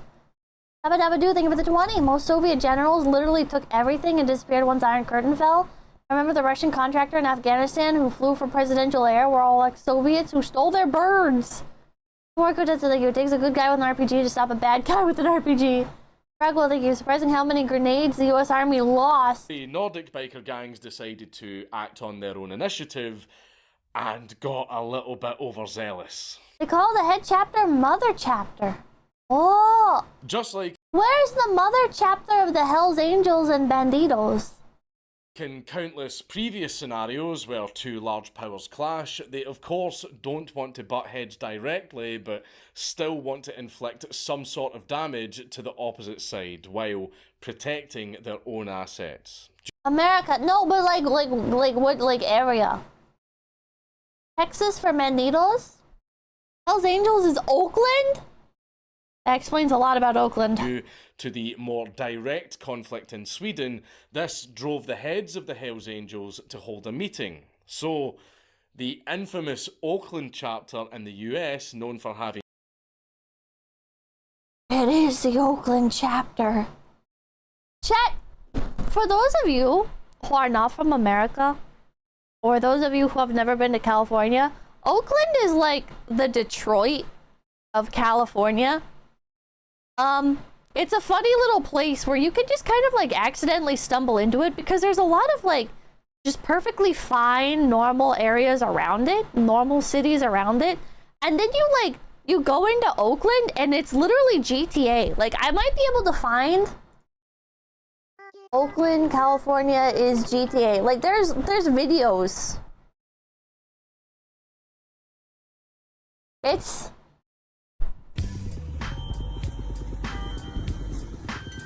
Oakland is just... It's something. Nothing's even really happening in this one. Nothing's really happening in that one. But yeah, Oakland is something. Key figures such as Sonny Barger invited the president of the Malmo chapter in Sweden, Thomas Muller, to this meeting to discuss the issues that were arising in Scandinavia. Although the Hells Angels weren't keen on the expansion of the Bandidos so close to their own territories, they still technically had a non-aggression pact in place from a previous meeting with the Bandidos in Paris, known as the Paris Pact.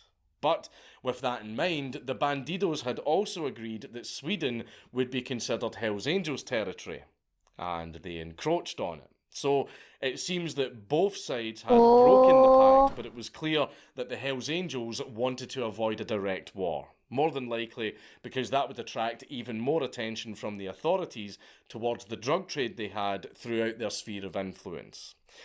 Doesn't matter what type of gang it is, war is bad for business. So when the Hells Angels and the they have treaties? I mean, I think that makes sense.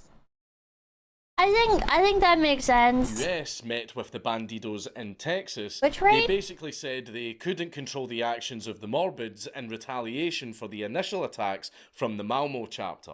Furthermore, the overall European engine leader oil of the chicken Bandidos, Jim... Engine oil chicken raid? What is engine oil chicken raid? Uwo Cook. Uwo, thank you for the raid. Welcome in, gamers. Today we've gone down a rabbit hole. We're watching Count Dankula talk about the Great Nordic Biker War. This was supposed to just be about like biker gangs in general, and now it's Chad recommended a 1 hour and 25-minute long video, and there was popcorn and everything. Not the one cooked in actual engine oil. Did he cook? Was he cooking? He was cooking chicken in engine oil? Took her 10 minutes to notice. I'm sorry, man! I'm sorry! Hold on, I'll pop out Twitch chat so I can see it better. I just read Twitch chat through my OBS screen. I don't have it popped out. Oh, he did baby oil first. Yeah, that shit sucks. Wait, which tasted better? Chicken in engine oil or chicken in baby oil? What you say next will determine whether or not you receive an invitation to a certain island. Tendon actually showed open support for the probationary chapter. Thank you for the gift sub! More diplomatic issues since you've been... Baby oil goes crazy. The Diddy chicken was the best. Oh no. Oh no, oh no, oh no. Chat, do not let this man open a Minecraft server. Basically got the big boys from the Bandidos not giving a fuck, along with the European heads being pretty chill with their club, acting in revenge. So, even though the Hells Angels big boys weren't keen for a war, the European branches seemed more than happy to have one. Now, of course, there was some disconnect between the continents, so eventually the American branches of the clubs would soon visit Europe to prepare for the final forms of negotiations. This would initially start with a delegation from the Houston-based Bandidos travelling to meet both Hells Angels chapters in Malmo and Copenhagen. Okay, I'm gonna interrupt again. Is it... So... Is, like... baby oil carcinogenic? Because, like, propane is, right? And if you cook chicken with propane, and, like, the propane touches the chicken, the fire, it's carcinogenic.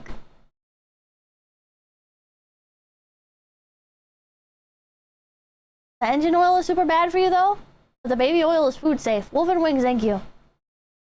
Baby oil is mineral oil.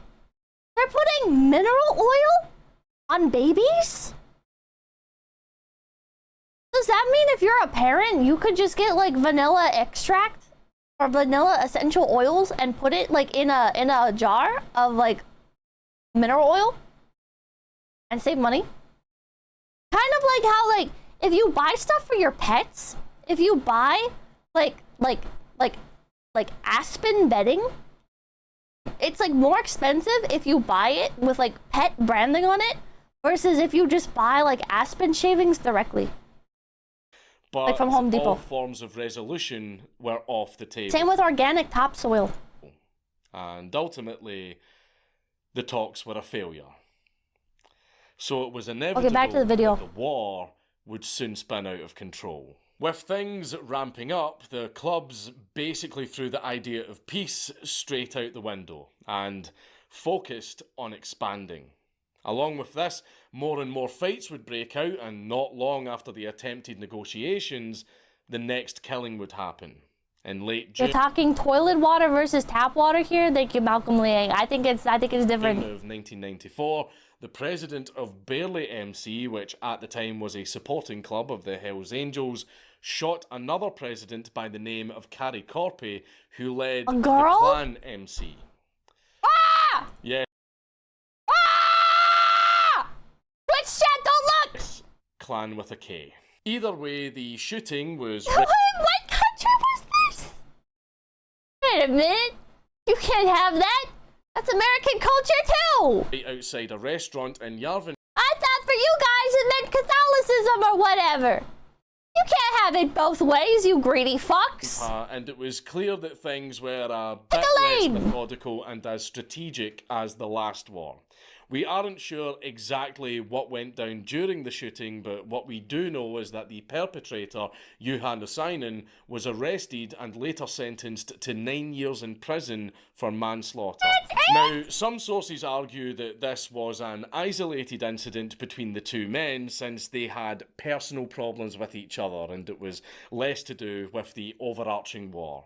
But since the clan gang was apparently affiliated with the Bandidos, it wouldn't surprise me if their personal problems were over a dispute about the war. It may not have been a strategic hit, but it definitely ramped up the war, especially happening right after the negotiations. With the war accelerating, it was clear to the other biker gangs in the surrounding areas, you're either with the Hells Angels or with the Bandidos.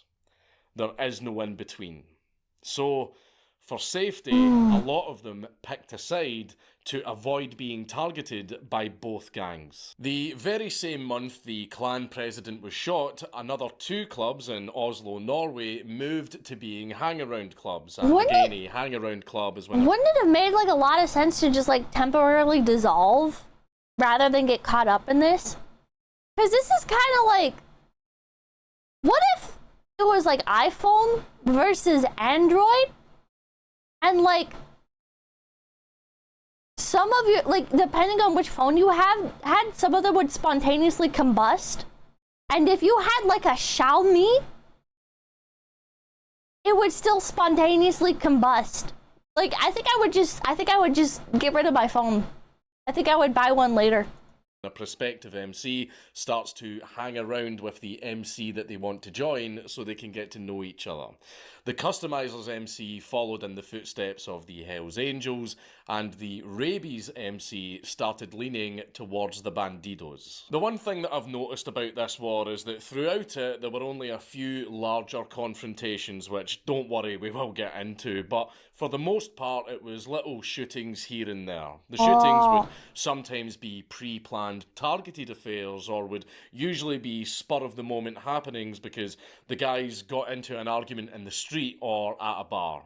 This would usually spiral out in a few more occurrences of violence, after which the dust would settle for a few months, just for it to all start back up again. For example, the next known incident after the cases in June happened between November and December at the end of 1994. It starts off with a member of the Morbids MC, who were affiliated with the Bandidos, being shot in his car in central Helsingborg, a city in southern Sweden. We are not sure if this was a planned hit or if it was a wrong place, wrong time type of thing, but either way, just 2 days later, the Hells Angels and the Bandidos... What if it was completely unrelated? What if he got shot completely, like, just by accident, by, like, a random mug?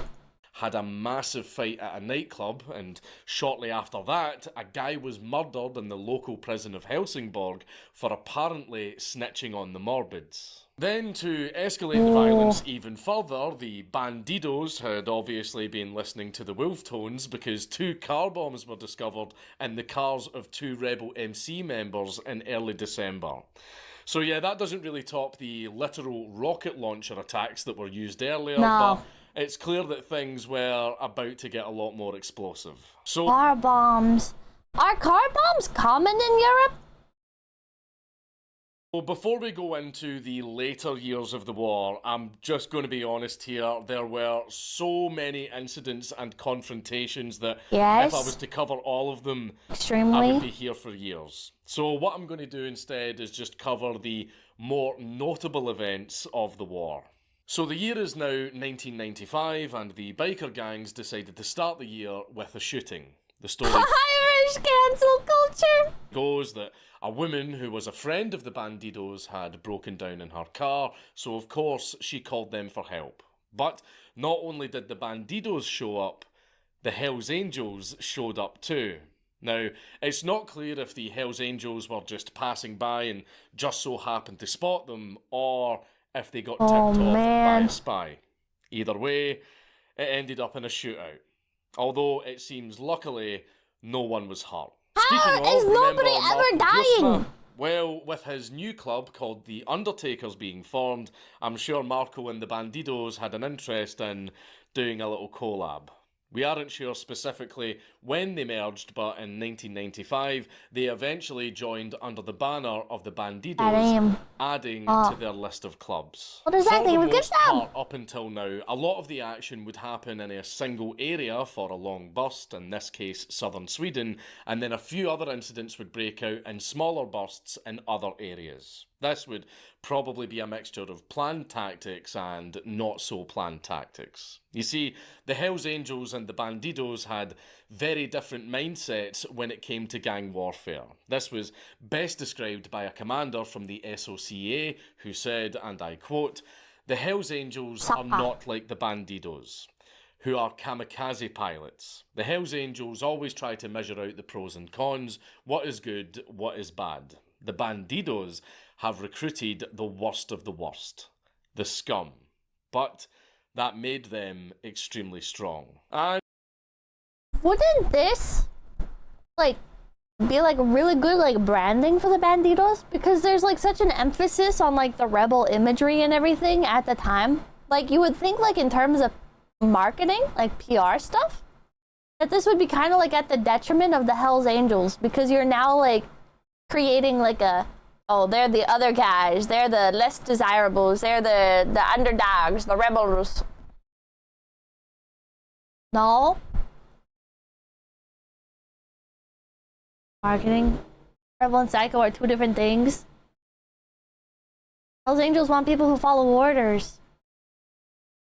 We hired the Taliban in Rambo 3 because they fought like crazy. Patron Saint Gamer, thank you. Pippa, you're worth it. Don't be so hard on yourself. I think you spend too much money on super chats. I appreciate the kind messages, but the more super chats you send, the more worried I become that you're gonna come to my house and kill me. And yeah, that's a pretty fair way to sum things up from what we've seen so far, as the Bandidos have went to the extreme in terms of retaliation. Even at the very start of the war, they weren't afraid to, you know, pull out a fucking anti-tank rocket launcher and blow up a clubhouse or two. So after a few more shootings, the next victim of the war would be a major one. On the 17th of July 1995, the president of the Bandidos in Sweden, a Mr. Michael Lundgren, was retired. The worst she can say is no. This has been going on for a while, though. Oh, Mega Links, thank you for the prime. Clock, thank you. The super chatters, the Bandito. I know, thank you. Pippa, your house is mobile. You can just drive away from anyone who shows up. There we go. Just to do, thank you. Turning home from a visit with the Undertaker's MC in Helsinki. He didn't travel alone, and he had one member with him, although while riding, the other guy's bike had broken down. So, rather than stopping, Michael carried on driving towards Helsingborg. But while he was driving, a car pulled up next to him and shot him several times with what was believed to be a Carl Gustaf M45. Even though he was wearing a flak vest, one of the bullets managed to penetrate. And if the bullet I thought I was going to say you hit him in the throat again. The fact that he crashed and was then run over by a car certainly did. When he was eventually taken to the hospital, at first they just suspected that this was just a normal road accident until the doctor came in and saw that this man had a bullet in his chest. What the hell? Oh, I guess it was a car accident. He's fucking covered in bullet holes. You know, it's safe to say this was not your average collision. At first, there were many theories as to how he was shot, with some speculating that he was shot by a sniper waiting to ambush him. But police investigators supported the idea that he was shot from a car due to the trajectory of the bullets. Sadly, to this day, the murder has never been solved, although I'm pretty certain who done it. As were the police, they just couldn't prove it. Upon further investigation, it turns out that information obtained from a local phone network indicated that Hells Angels members had been in the area around the specific route that Michael was riding on. Furthermore, a local Swedish club known as Chopper's MC gained prospect status with the Hells Angels shortly after the killing. I wonder how they earned that. And the Bandidos responded to this by blowing up another 2 clubhouses and another 2 rocket attacks. Literally a few days after Jesus the murder, Christ. one Hells Angels affiliated club in Helsinki and then Helsingborg were hit with anti-tank rockets. The first... This is insane. The Banditos have such an insane advantage here, having literal fucking rocket launchers. Like, they can just destroy every HQ. They can destroy all of them. This is insane. Failed to explode on impact, and the second one did explode, but again, luckily, there were no deaths or injuries. How? One interesting fact about the attacks is that a police informant managed to infiltrate the Bandidos and actually warned the authorities of the potential attack, but they didn't take him seriously, so they decided not to act on it. Oh Thankfully, my god! no one was hurt, but what's the point of having an insider if you aren't going to use his knowledge? Also, it seems that feds knowing about attacks and letting them happen anyway it's actually a global thing. Yeah, an ongoing global thing. Maybe, like, I can kind of, like, understand the feds in this situation, though, because it's like, oh, like, the Banditos are gonna hit the Hells Angels HQ with a rocket launcher. Okay, well, then that means, like, one less biker gang HQ in the area. Right? So I feel like that one, I guess, like, makes sense. Now, for the most part, all of that was the key details of what happened in 1995, other than, of course, more clubs being formed. This time, not a Hells Angels or Bandidos club, but rather... And one or more fewer rockets, true. A club that was established by the Outlaws MC, who are another well-known American biker gang, although this would be their sole club for the time being, located in Oslo, Norway.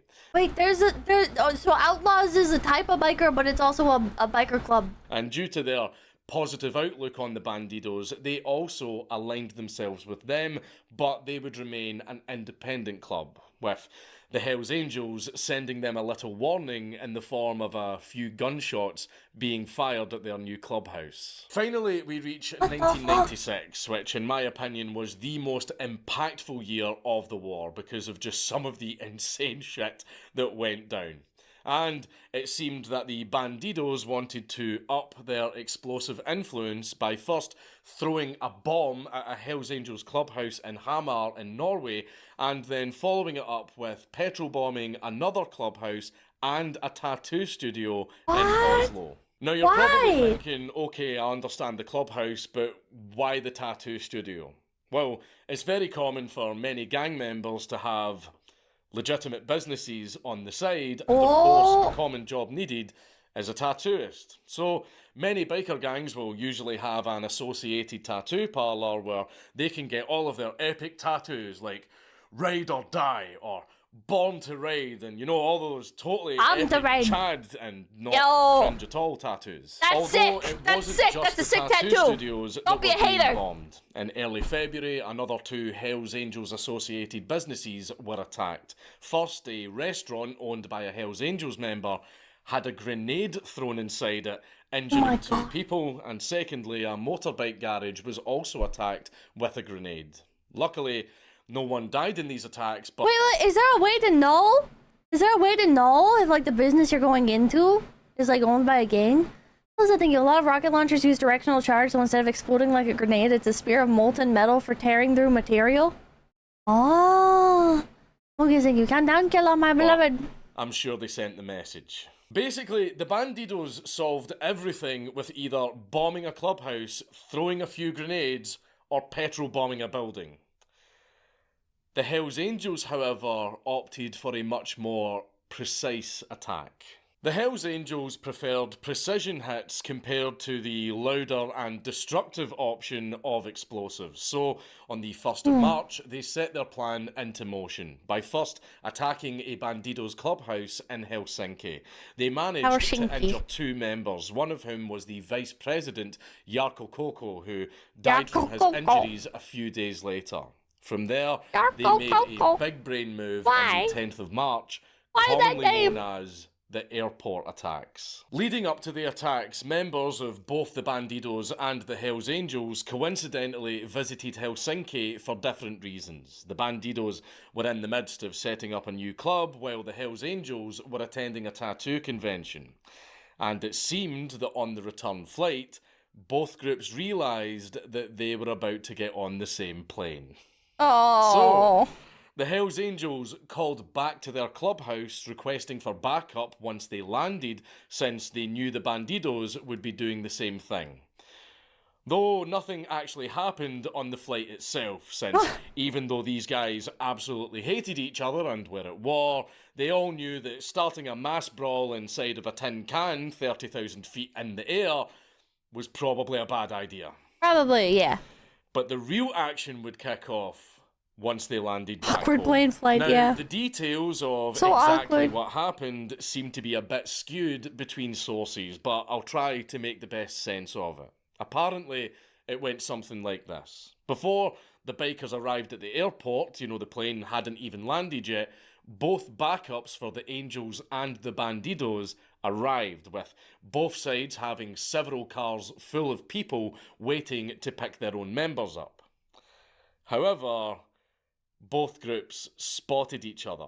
Around 2 or 3 Hells Angels cars drove towards the awaiting Bandidos, firing out of the windows, then surrounding them. 2 Hells Angels left the cars with 9mm submachine guns and, just like the old-timey gangster films, opened fire on the Bandidos. In one of the cars was a Bandidos president by the name of Uffe Lindeskov Larsen, and out of the 33 shots fired, Uffe received 7 of them to the head, chest, and legs. Jesus Christ! Dying at the scene. Big Uffe.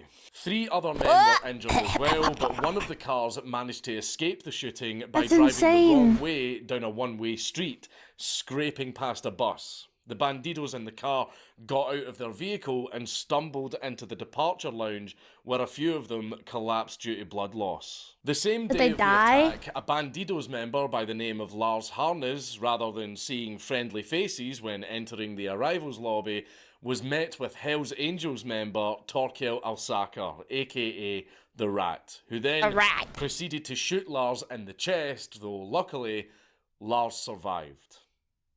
Either bikers... Praise the raid! Thank you for the raid! And not to Shiroi! Thank you for the raid! Thank you, thank you! Thank you both of you so much! Welcome in, gamers! My name is Pippa! And we're learning about biker gangs, and by learning about biker gangs, I mean I have become distracted by a Count Dankula video!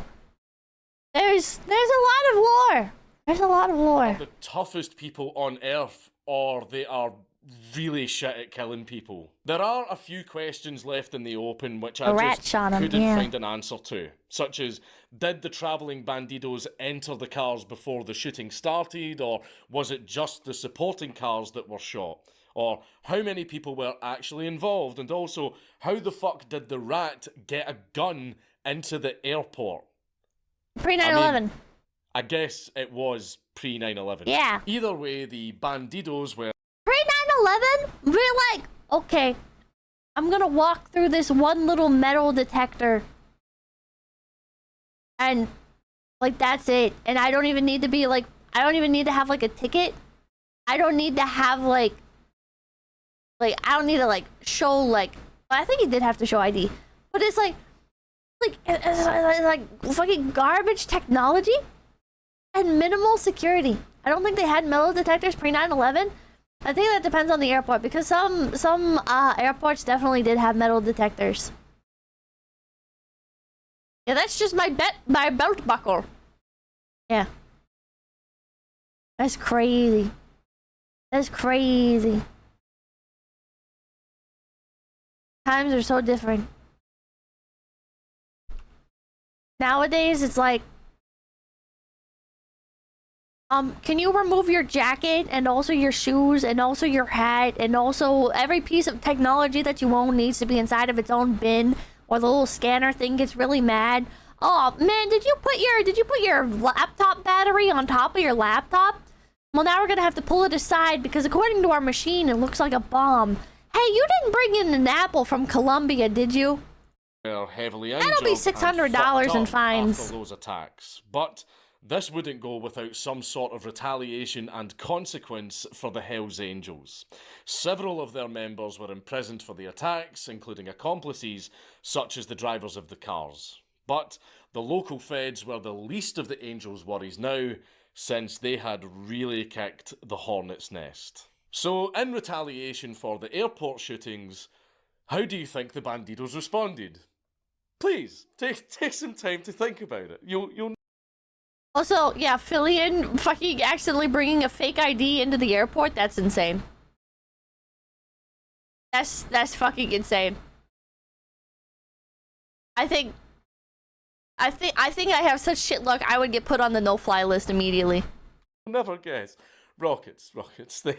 They blew more stuff up with rockets. The Bandidos first struck the Hells Angels compound in Haslarp, Sweden with 2 rockets that absolutely wrecked the clubhouse, although similar to the previous attacks, no one was injured or killed. Only a week later, another rocket attack happened, this time at the Hells Angels 𝐒𝐴𝐤𝐿 clubhouse. Again, it caused a large amount of damage and destroyed the upper floor, but with no injuries to the bikers inside. I swear to God, either the Bandidos are absolutely shit at using these rocket launchers, or the Hells Angels are extremely lucky, or the clubhouses are made out of fucking Kevlar or something, because so far, all of these rocket attacks have been completely useless, other than causing a bit of property damage. This only gets more embarrassing because another supporting club called the Avengers MC, yeah, haha, great name, were attacked with another rocket, and although the rocket itself penetrated the clubhouse, it got stuck in an interior wall and didn't explode. However, it wasn't just the Bandidos that would make use of explosives. On the 26th of April, that's not even the half of it. Fillion told Customs that her PC was the bomb, and it got immediately tagged as a flight risk. Lindsay, thank you for the $5. There's no way she actually.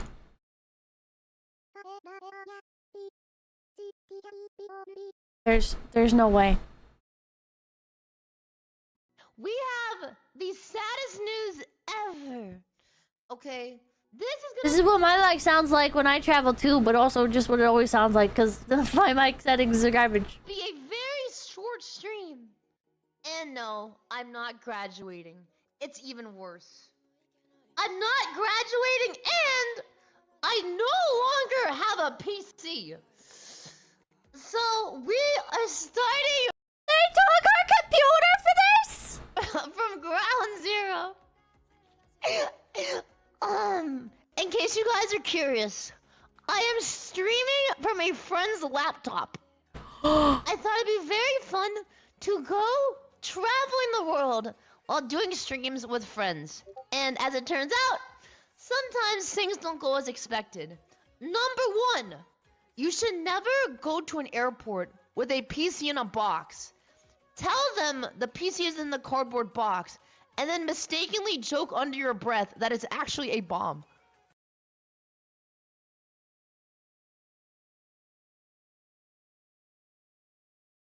You fucking idiot, Fillion! Why would you do that? Now, you may not believe it, but I have zero self-control. So, when I was at the airport, I said, yo, this is a PC. And they said, okay. And I whispered, definitely not a bomb.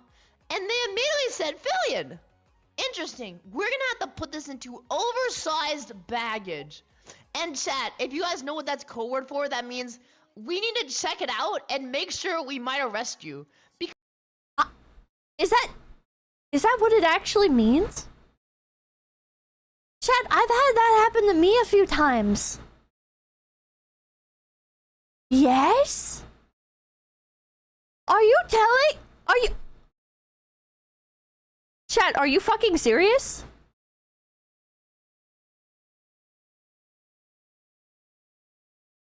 Insect Devil, thank you. Is your friend autistic? Unless it's actually oversized, then yes. Like, I have big luggage. Like I have one of them, like, large. Like, I bought a large suitcase in Japan. Are you on a list? I don't know. It's just like a large suitcase, though. I don't think it's like an insanely massive suitcase. It's just like one of the bigger suitcases. Skeptical Panda, thank you. You've been selected for enhanced screening. That has happened to me. That has happened to me. But like, it was like fucking 4 a.m. at the airport, so they said just move along. I'm on the list.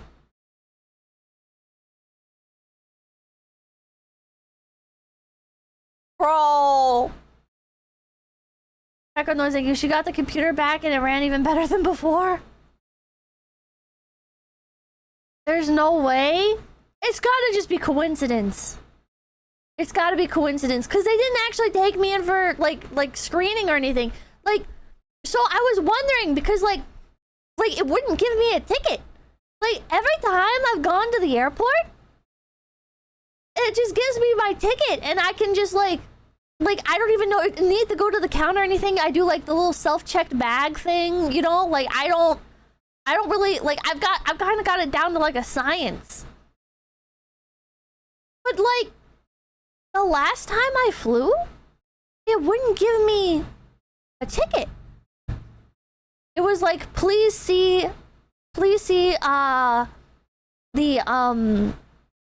I forget what exactly it said. It was like, please see the front desk or blah blah blah blah blah of your airline.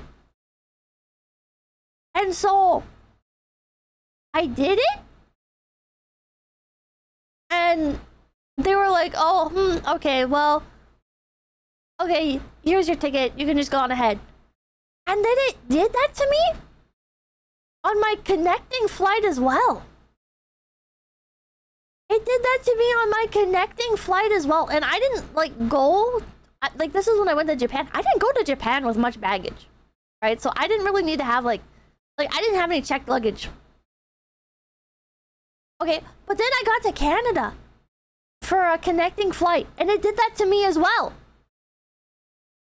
It did that to me as well. I had to like, it wouldn't give me like when I got to the border control thing where it's like you need to like take a number and go through like the screening thing.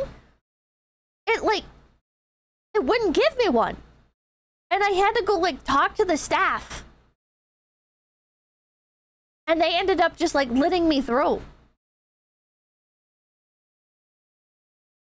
And then on the way back from Japan, it did it to me again. In Japan, it did it to me again. And Japan, like they took my luggage as oversized when I was on the way back. But it was a big suitcase. Chat, am I on the list? It happened when I went from Japan to Canada as well. It wouldn't give me my ticket stuff. I kept having to go to the desk. How many lists are you on? Yes, they hate you? Because we are not putting you on the same airplane as you. Now, listen. I don't know if they heard me. I don't know if they're just doing a normal PC check. But guys, they effing took my PC. And by the time I got off the airplane, there was no more PC. So right now, chat, I am in my friend's room, streaming off of a gosh dang laptop that has 0 FPS on a potato microphone. And my current stream background, I had to re-download as well as my model and set up OBS. I don't even think the stream quality is functioning at this point. I have updates. It doesn't look bad. It doesn't look bad, and her audio could be worse. Who takes her whole PC though? Yeah, this is the thing, right? This is the thing. Is viewers will be like, "Oh, why don't you just take your PC with you when you travel? Because like all you have to do is like take out some parts and then like pad it, and then you can just take it with you. And yeah, it's heavy, but then you'll have your setup with you. And blah blah blah blah blah blah blah. Right? It's a huge pain in the ass.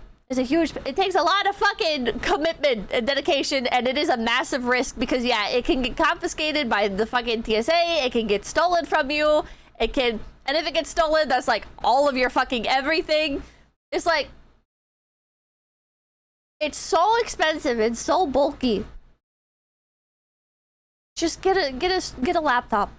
And then people will be like, why are you streaming on a laptop? Blah, blah, blah. It's like, because it's so much more convenient. You guys, I have information for you guys, okay? So, thing number 1. I don't know if I'm getting my PC back. Did she get it back?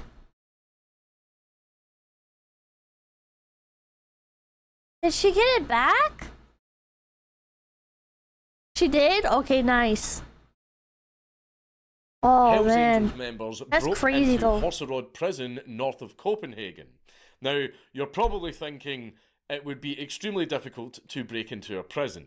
But this particular prison was an open type of prison, so rather than there being large walls and security, the prisoners are trusted to live with a bit more freedom to help them with their rehabilitation. Basically, imagine university dorms with a fence and a few guards around to make sure everything's all good. So in this case, it was actually rather easy for the 𝐒𝐿𝐴ngels members to break in. All they did was clip the lock at the perimeter fence and wander towards the cell of their intended target. 27-year-old Morten Christiansen, aka Wooden Leg. They then threw a grenade inside his cell. Are you serious? That's not funny. But they broke into a prison to carry out a hit by throwing a fucking grenade inside his cell. Morten was actually... Why? Why? Why would you do that? Why would you do that?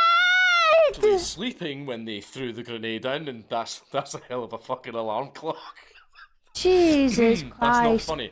This, of course, fucked him up very badly, but surprisingly, he survived the attack, albeit in critical condition. Bikers are just impossible to kill. This attack was in retaliation for the previous assaults on the clubhouse, and the weirdest thing about this attack is...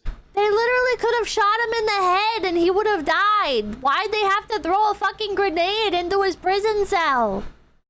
Saints Row type stuff, for real? No arrests were made. What did you think of the $50? Thank you! If you're interested in biker gangs outside of the stream, check out episode 673 of Jordan Harbinger's podcast. He interviews a retired undercover ATF agent in a biker gang. Aside from the topic itself, it reveals a thing or two about glowy strats. I mean, you would think that some CCTV or guards might have seen something, but, you know, I guess this prison was very lax in terms of security. You know, where have we heard that before? Barely 2 weeks later, and the bandidos retaliate to the grenade attack with more grenades. They drove by the house of 𝐒𝐿𝐴ngels member Brian Jacobson in a stolen car before proceeding to throw 2 hand grenades from the car into his garden while he was fixing his fence. This injured both Brian and another 𝐒𝐿𝐴ngels member, but Brian had it a lot worse because he lost his leg. Sadly, with wars, all forms of casualties are involved, and as the tensions of the war increased, it spilled over and affected many civilians. Oh no! One example happened not long after the grenade attacks in early May. 2 female tourists were shot when driving by the Customizers MC Clubhouse in Oslo, a 𝐒𝐿𝐴ngels affiliated club.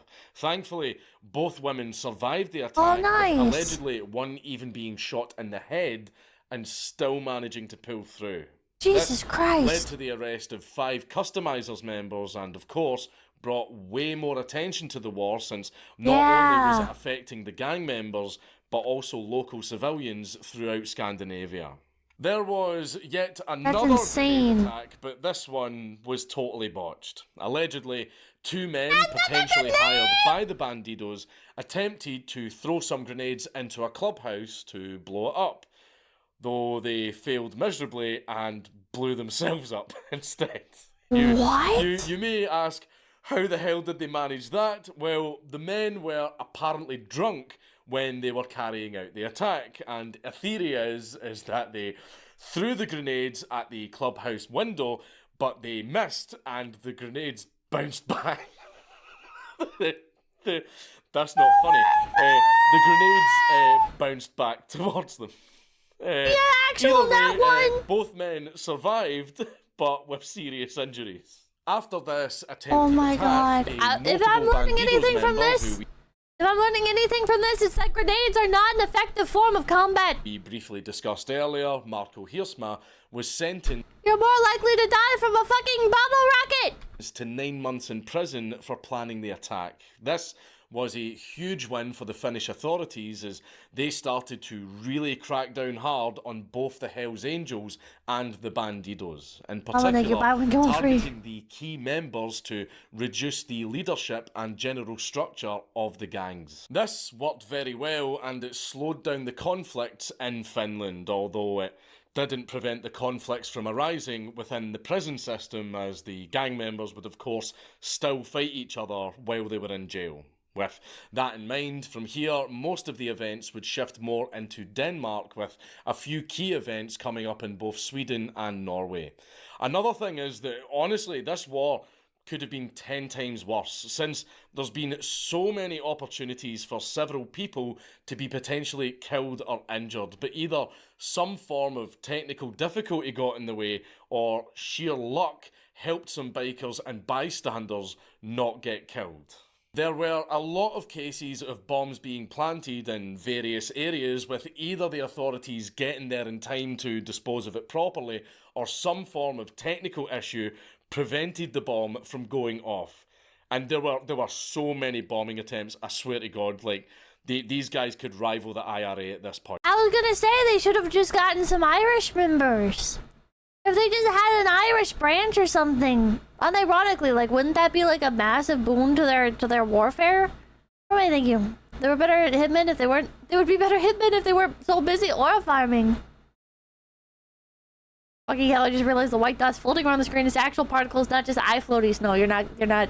Yeah, you're okay. Point. And these bombs weren't small at all. You're not the going bikers blind. had several ex-servicemen from the military, so there was a handful of combat engineers that could rig up bombs with several kilograms of explosives. For example, a Bandidos member by the name of Jim Werner drove around for hours before finding a bomb underneath his car, which thankfully didn't go off. It weighed around half a kilo, and we aren't sure what type of explosives were used, but I'm sure it was more than enough to blow up a car. Now, some sources claim that the story went a little differently and that he was discovered dead next to the bomb, but I couldn't find any evidence to back this up other than a source just saying it happened. This is just one of many more examples to come, but not all of the demolition attempts by the bikers were failures, which we will touch on later. We finally come to our next key victim, and There's two main types of grenades, offensive and defensive. Offensive grenades are far more prolific and far less lethal, often lacking fragmentation. The Nordic Biker War, That's something that's bad for your SSG. Notoriously nicknamed Face, since he would always meet people face to face to sort out any shit he had with them. He was acting as a bodyguard for his superior, Michael Olsen, who was a known president of various chapters and had made many enemies due to several internal disputes between the bikers. They were both members of the Bandidos, and they were in central Oslo with two other Bandidos from the Drammen chapter just west of Oslo. While in the city centre, they came across a group of 𝐒𝐿𝐼s, 4 to be exact, and we aren't sure exactly what went on, but obviously a fight started, and one of the 𝐒𝐿𝐼s members pushed over the Bandidos' bikes.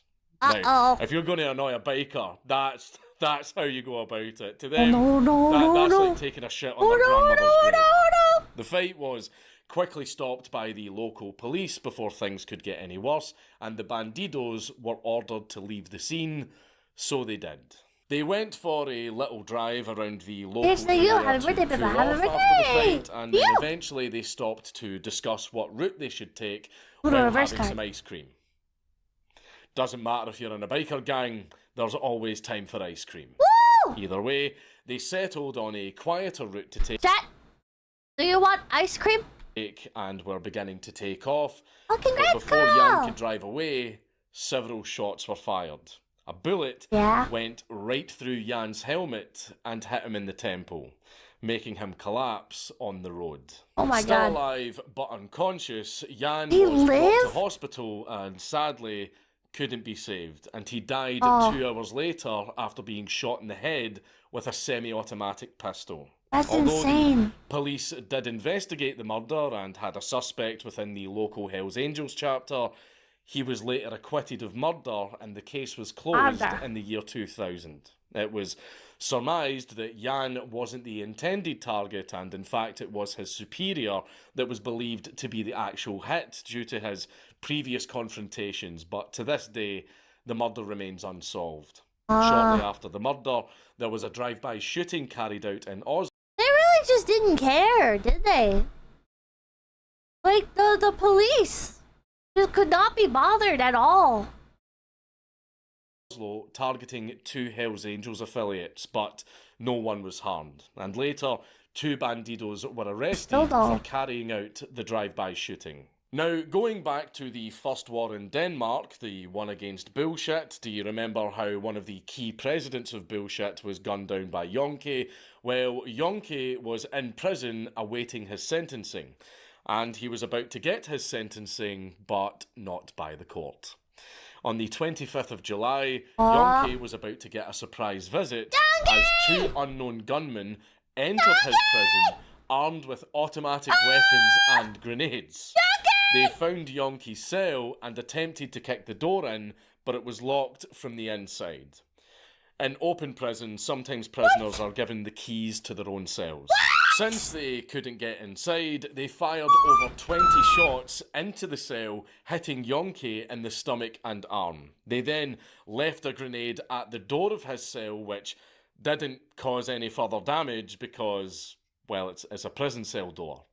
Miraculously, 𝐏𝐿𝐴 survived the attack and allegedly even had a bullet lodged in the back of his head, which can't be removed to this day due to the dangers of the surgery. Oh my God. This was the second time that bikers managed to just waltz into a prison and cause chaos. But, of course, this made the authorities start to move notable gang members to more secure prisons to prevent something like this from happening again. Moving on from prison break-ins to shootings, one of the most notable shootings that happened during the war took place in late September in Roskilde. Chat, if somebody was just in chat, like, typing up these stories, I would think that they were lying. Everything that happens here is fucking insane and so, like, unrealistic. It's like, oh yeah, like some guys, like they got into like a shootout, and yeah, like one guy, he got shot in the head, but he was fine. He was fine. Oh yeah, some guys were throwing grenades at an enemy enemy HQ, and the grenades bounced off of the windows and rolled back to them and blew them up, but nobody died. And I go, thank you. Low security prisons in Europe are just lying on the floor. You're told not to cross. Just west of Copenhagen. From a football field, what was insane, believed to be Bandidos members shot approximately 250 bullets from both rifles and automatic weapons towards a Hells Angels clubhouse, although amazingly only one Hells Angels member was injured. Just prior to this, in the same area, a car bomb exploded outside of a clubhouse that was allegedly powerful enough to send car parts flying all over the neighbourhood, along with the windows of the clubhouse being smashed. This was very close to a residential area, and even local authorities commented, stating that it was just absolute luck that the bomb didn't kill anyone. More and more attacks against the Hells Angels would rack up. Is Scandinavia chosen by God? Why do you people survive? I don't understand. You have plot armor, but also you wear like Dixie Boo stuff. It's so confusing. Up as the Bandidos would use more rockets, grenades, and bombs. Even in Odin's Sweden, protection. they couldn't escape the bombings as a bomb was set off outside a Hells Angels club in Malmo, which injured 4 people and fucked up a lot of the surrounding area. Funnily enough, the Hells Angels within the club itself were absolutely fine, but this bombing caused a lot of civilians to be evacuated. It was clear that even the public were getting sick of the war at this point, since it was now not just isolated to gang members, but also affecting many civilians in the local area. So, in protest, there were apparently up to 100 people demonstrating against the Hells Angels within Malmö. This brings us to one of the most well-known attacks during the war, which took place in October of 1996. The Hells Angels were holding their annual Viking party, which was attended by over 150 people at the time of the attack. This was a mixture of Hells Angels from throughout Denmark, with potentially other members attending from the local Nordic countries. But it wasn't just Hells Angels that were attending. Various civilians from all around Copenhagen were also in attendance. Now, it's hard to tell why they were invited. Some sources speculate that this was a way to try and integrate with the local community while building a form of rapport with them, since the reputation of the bikers throughout Scandinavia had been stained due to the war. Either way, there were plenty of partygoers and things seemed to be going well. Why would anybody go to this? 25-year-old 𝐒𝐿𝐴, who had received extensive training in the military with anti-tank equipment, prepared for an attack on the clubhouse. Using a shoulder-fired rocket launcher, he fired at the compound and managed to kill 2 people and injure another 19. Those that died were a Hells Angels prospect by the name of Louis Lindy Nielsen and a woman named Janne Krohn, a 29-year-old single mother who attended the party with no connections to the Hells Angels or any other gangs. Among the injured was a notable Hells Angels president by the name of Christian Middelboe, who, if you remember, was one of the people that assisted in the killing of bullshit President Macron during the First War. As you can imagine, this was a great travesty to not only the Hells Angels, but to the local populace, and any chance that the Hells Angels had of regaining their reputation with the local community, well, that was definitely ruined now. Of course, after the attack, there was a thorough police investigation, and they managed to narrow it down to 𝐒𝐿𝐴 being the culprit. But apparently, this was due to another Bandidos member tipping off the... What is a single mom doing at a gang party? I mean, she didn't know. Like, she didn't know, so... Like, she didn't know that it was a gang party. Police, which leads to even more questions. 𝐒𝐿𝐴 fled to France shortly after the attack, but he would later be apprehended by the authorities, who confirmed it was him due to several key pieces of evidence. For starters, he had... Why wouldn't she know? Oh, the gang party was trying to garner good faith with the general population. They marketed it as a community event. I don't know, man. Had the right sort of training to use such equipment. He was affiliated with the Bandidos, and along with this, he had a remaining scar from using the rocket launcher, as well as leftover DNA found on a balaclava that he dropped after the attack. With all fingers pointing towards him, he was soon given a life sentence for the attack, but the authorities' punishment wasn't enough, and the Hells Angels would soon retaliate.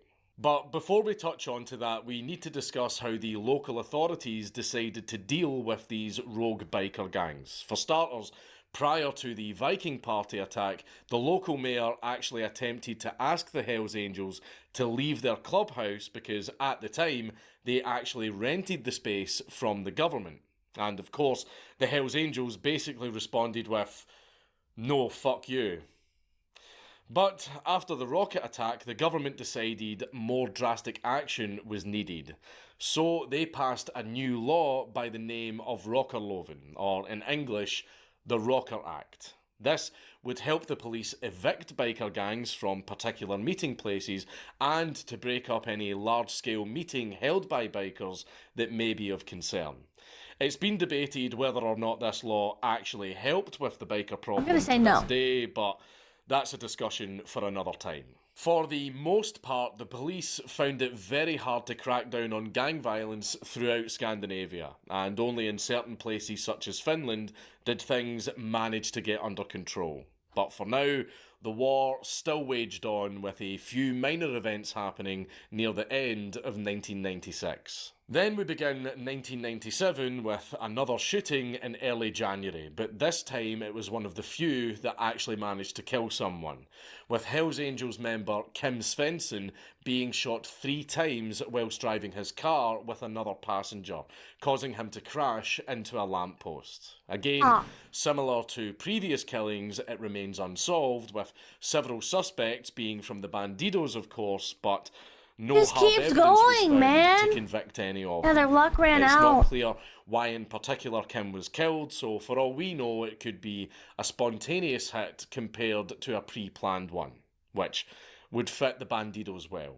This would hit the Angels hard, as it seems Kim was a very well respected member, with hundreds of Hells Angels from both Europe and the US attending his funeral. It would seem that Do they have like a Hells Angel took Discord some server? inspiration from the Bandidos by attacking a prison twice in the same month. First in early February, an allegedly prominent member of the Bandidos was targeted while incarcerated within a prison located in IRC, yes. Hobby, Oh my god. Denmark. And they attacked it with an RPG. They arrived outside the prison, figured out what cell their target was in, and then fired an RPG at the cell. The first attack was a failure because the rocket penetrated the wall, landed inside the cell, and then didn't explode. The prison reliable service even equipment. commented, saying that the prison officers, along with other inmates, don't feel safe. And yeah, I can see why. As for the second attack, well, that took place within Denmark again, but in another prison in Holbæk, and this time the rocket again failed to explode after managing to penetrate 2 prison walls. So it would seem that the Hells Angels are trying similar methods to the Bandidos by focusing on well-known members. The last attempted prison attack was carried out in early May with a rather unusual method. Rather than going in guns blazing or shooting rockets at the prison cells, this time the Hells Angels decided to send a bomb into the prison. But not just any bomb, a razor bomb. And no, I don't mean a bomb that was filled with razors that would burst out like shrapnel, you know, it's a like razor in bomb. Dishonored. Instead, they allegedly packed 95 grams of explosives inside an electric razor, which would detonate once it was plugged in. But thankfully for the Bandidos member, who was the intended target, the razor was intercepted by prison customs when they realised that this shaver...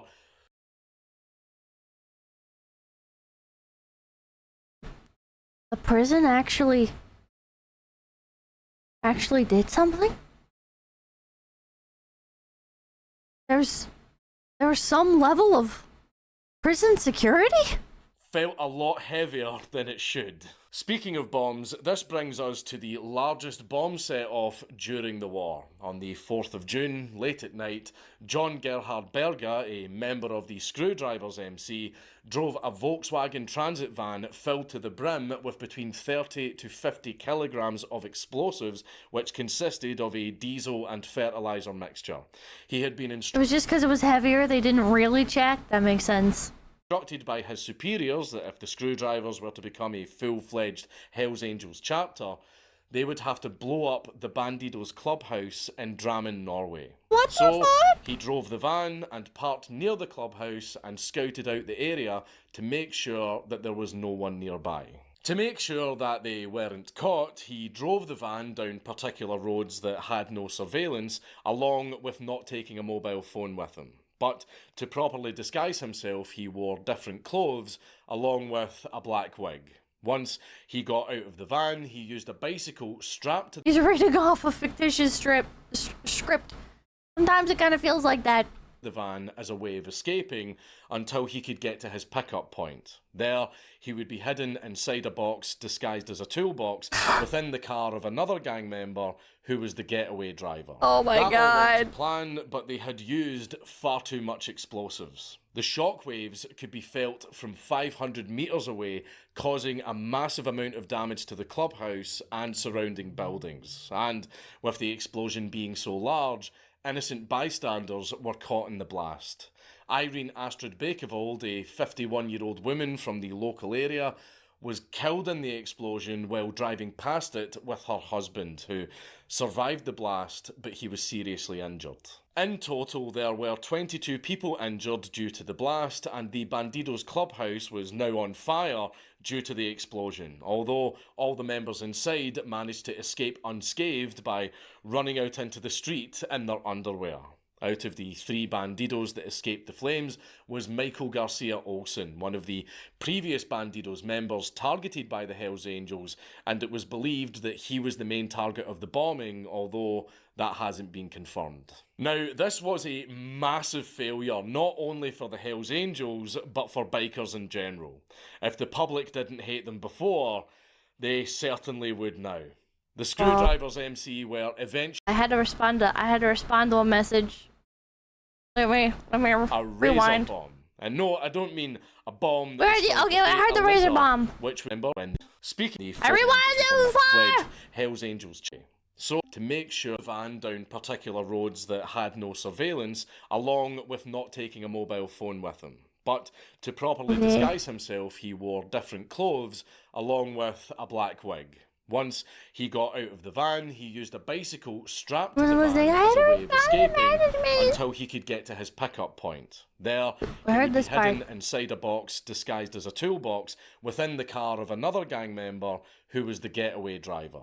That all went to plan, but they had used far too much explosives. Okay, the shock we heard waves this. could be felt from 500 meters away, causing a massive amount of damage to the clubhouse and surrounding buildings. And with the explosion being so large, innocent bystanders were caught in the blast. Irene 𝐒𝐴𝐜𝐿, a 51-year-old woman from the local area, was killed in the explosion while driving past it with her husband, who survived the blast, but he was seriously injured. In total, there were 22 people injured. Was it just like the shockwave of it, or? The Bandidos clubhouse was now on fire due to the explosion, although all the members inside managed to escape unscathed by running out into the street in their underwear.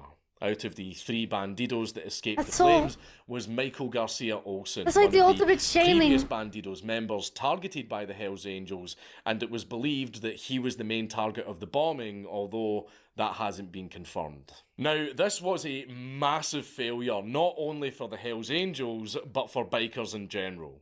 If the public didn't hate them before, they certainly would now.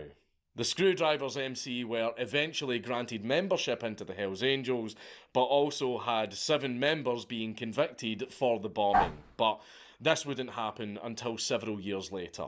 In general, the war slowed down compared to the years prior to the Drammen bombing, but there were a few more attacks that happened before the war would finally be over. The last death would be of Bandidos member Bjorn Gudmundsson, who was shot outside of a cafeteria in 𝐒𝐨𝐼𝐻, Denmark. Bjorn, along with 3 other Bandidos, were leaving to get their bikes, but before they could leave, 14 shots were fired at them. The perpetrator was Van Schmidt, a well-known Hells Angels member who would later receive the patch of one of the filthy few, a common patch given out in biker gangs for any member that has killed for the club. The final act of war would happen with a bang as a hand grenade was thrown at a Banditos clubhouse in 𝐷𝐷𝐵𝐵, That's a patch they give out? with, fortunately, no casualties. With war, eventually comes peace, and that brings us to the closing segment of the war. With the war lasting for almost 4 years, it was clear that both the bikers, local governments, and most of all, the civilians throughout Scandinavia were all just exhausted from all the violence and destruction. This brought both sides from Europe and the US together in peace talks to discuss how this war would be resolved, with negotiations first starting in the US, but it was clear that the real discussion had to happen on Danish soil. Denmark was a pivotal area for the Nordic bikers, since it was one of the largest and most involved in terms of the war. So, the final talk would happen in Copenhagen, with even the local police agreeing to provide security and logistical support to the talks, which would help contribute to the talks remaining neutral, though the police themselves wouldn't actually be involved in the peace talks. What? That's Filthy Frank was a patched Hell's Angels member? Are you fucking with me? Oh, bye, thank you. You're fucking with me. Holy Frank. Hell's Angel. He wasn't? Okay. Oh, wait. Wait, what? Hell's Angels calls out fake MC patch. Wait.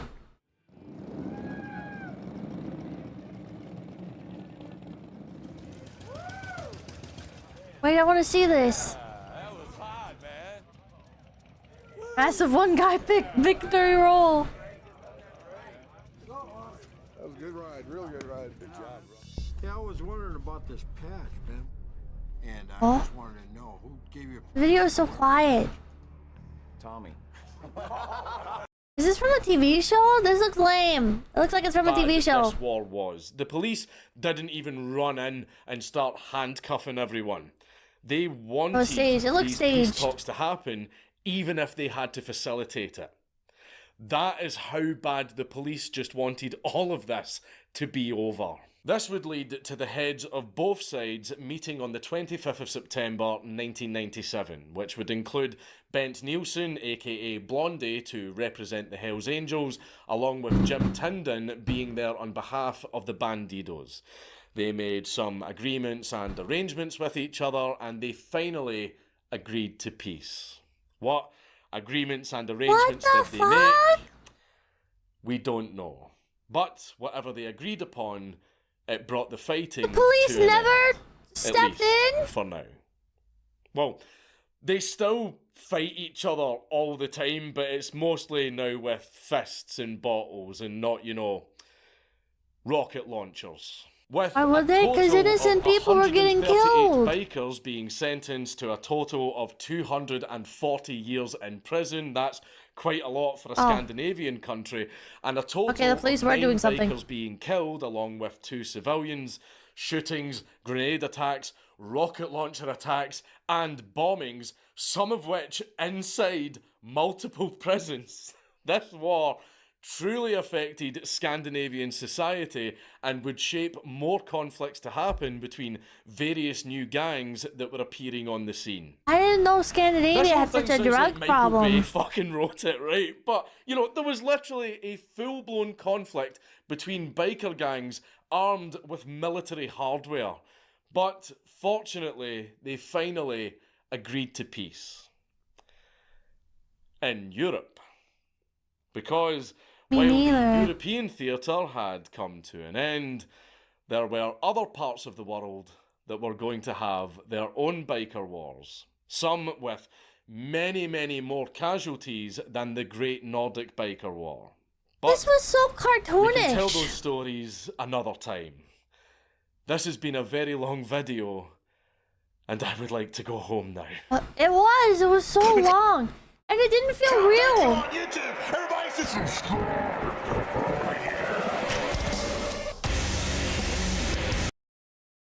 Oh. Everyone say thank you, Mr. Dank.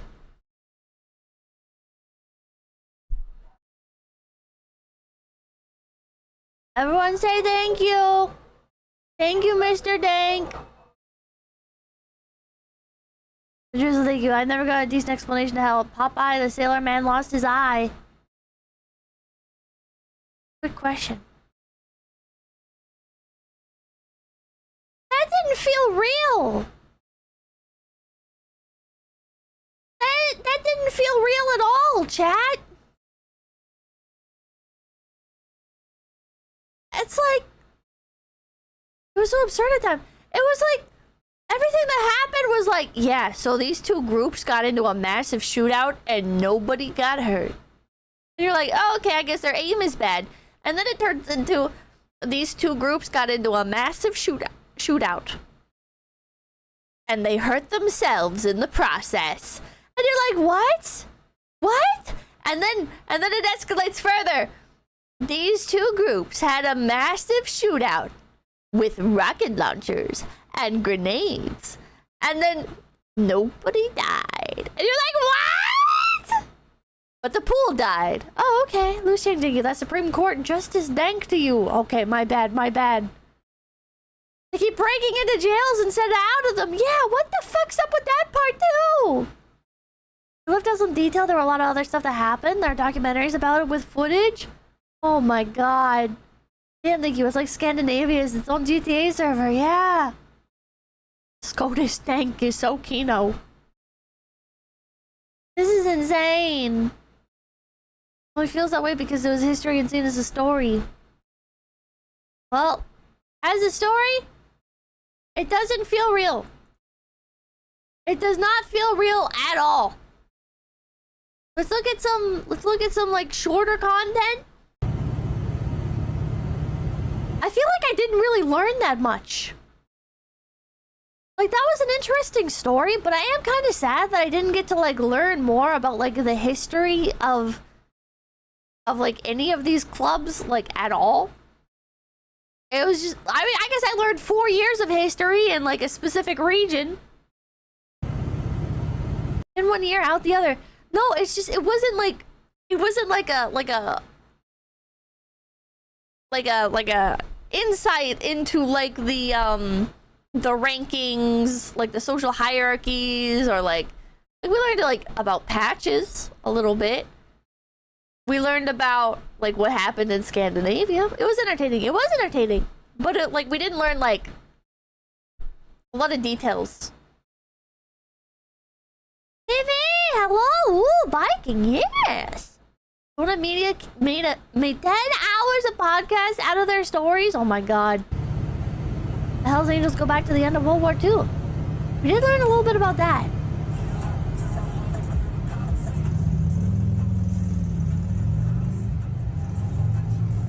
Wait, did I miss it? Oh, blink and you miss it type.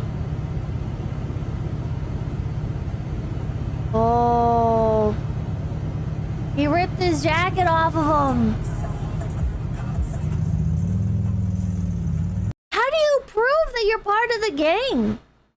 Like, how do these other people, like, how do they know if you're part of it, or if you're not just like from a different part, like a different chapter?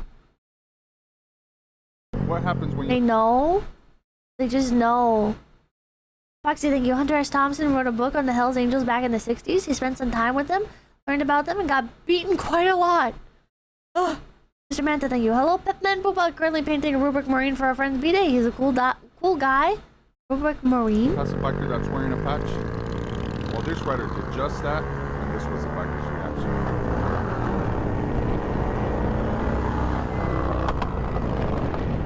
What the f are you doing? Chill out! Hey, chill out! Was this an overreaction from the biker?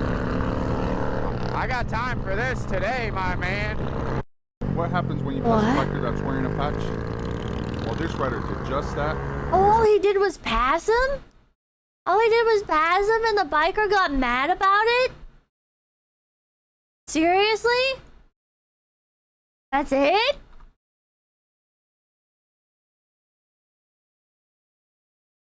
Showing dominance. Maybe, thank you. My birthday was the other day. Can I get a happy birthday, please? Also, I recommend Hunter Thompson book on Hells Angels. Good read. Might have to pick it up. Happy birthday to you. Happy birthday to you. Happy birthday to KB. Happy birthday to you. Alright, so here I am westbound on the 91 on the commuter lane, and this adventure tour behind me is there, and here comes a Harley rider. It's a Hells Angel, no less, and he's coming up fast. Cruising on by. Here we go. Oh. this guy in the SUV is not going to give him any room, and it's going to get a little tight here as he comes up to between these two cars. And you might not be able to make it out, but that pisses that Harley rider off, and he flips this guy off. He slows down, gives him the bird, and moves on by. The guy puts his brakes on. Now, I was waiting my turn earlier. When I saw the Harley rider, I kind of let him go past, of course. You know, Hell's Angel. Now watch. Look at all that room. Now, as I approach, he's going to move over and get very tight there. Very, very tight. And he speeds up, no less. And then hits his brakes a little bit. He does not want to let me in. So, just kind of a guy. I guess he deserved it a little bit from that Hell's Angel, but we'll see. So, I got by eventually. What the hell? Oh, that was it? I thought those other guys were gonna try and pass as well.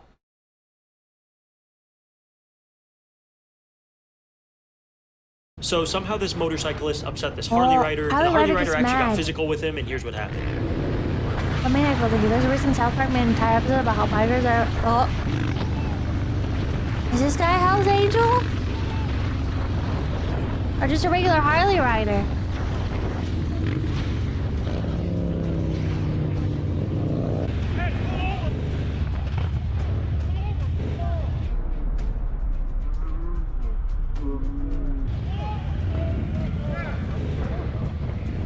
He's the Burger King. Want something like your dumb squid? So somehow this motorcyclist upset this Harley rider, and the Harley rider actually got physical. That's it? Now we're in colors. What are colors? Like in the context of biking. Picked by Hell's Angel rider?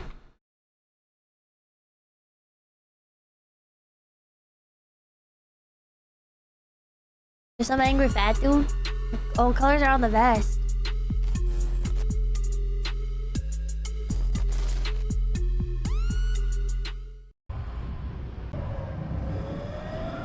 Biker versus biker.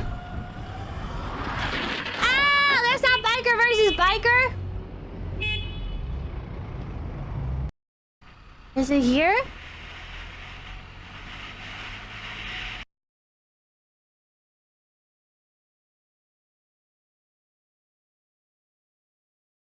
I didn't know you couldn't pass them. Oh wait, at this point I'm in the open desert and notice a bunch of bikers in front. I downshift to try and catch up. Once I got close enough, I see there was the Hell's Angels. The Hell's Angels slowed down and tried to run me off the road. I didn't know you couldn't pass them like that.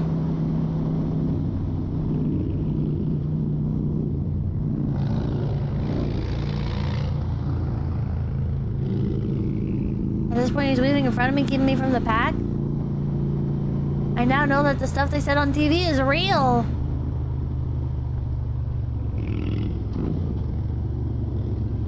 I feel like if you're riding like a motorcycle, like you gotta know about like this stuff, right? Look up, thank you. Pippa, this is all really scary. Can we watch survival videos where man goes live in a remote island for a span of a month hunting and eating fish, turtles, or raccoons? No. If they ride together, don't get close. Don't break their formation.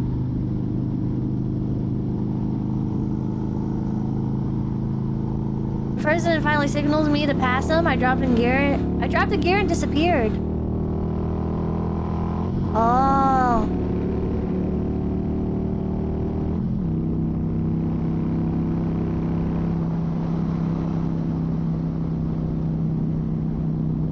Why was he? Why was he passing them like that anyways? So he's on the rightmost side of the road. And he's passing them on the right? Before? Like, did you guys see this? Why would you pass like that?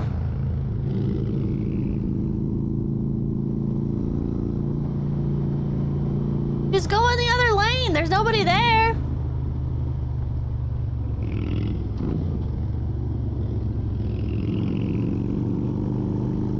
He's dumb. Bikers are a special breed. They probably switch sides. They're thinking, why do these bikers keep trying to pass within the same lane? It's like they think traffic laws don't apply to them. That's what I'm wondering. Phil Paladin, thank you. Honda motorcycle ad. Find nicest people on a Honda. I wonder if they just kicked this guy just because he's kind of acting like an asshole.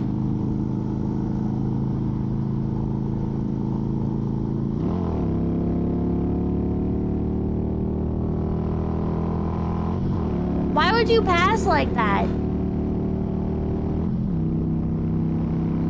Yeah, that's probably why. Driving like a fucking weirdo. Hey guys, we just made it to the city, basically. Could be. About 30 miles out. 1%er approaches biker over Sons of Anarchy vest. Those fucking 𝐒𝐿's tried to fucking kick me off my bike. I Not think I this got video. it on the GoPro. Like, you're not about to fucking put my life on the line over some motorcycle shit. Is that this? No, this is a different thing. And we see this younger kid with a Sons of Anarchy vest on. And he pulls me to the side and he looks upset. And I'm like, yo, what's going on, bro?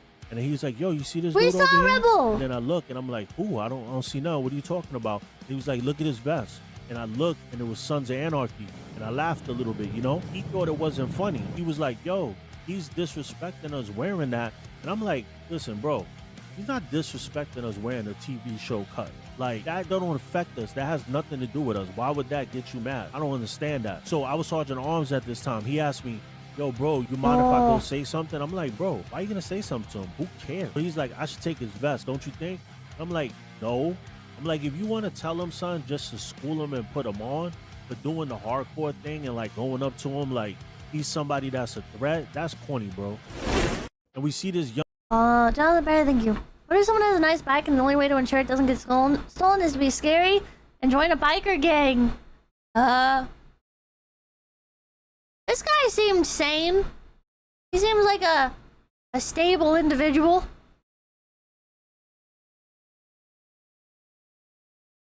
I'm checking. Impractical Jokers, biker gang, wedgie, what the hell? Apparently some are. He's like, let him enjoy his TV vest, nothing to do with us. Yeah. My dad was in a biker gang? TV show cut, so IRL happened to my streamer friend and I at TwitchCon? Really? I live in South Carolina now and Bike Week is kind of crazy.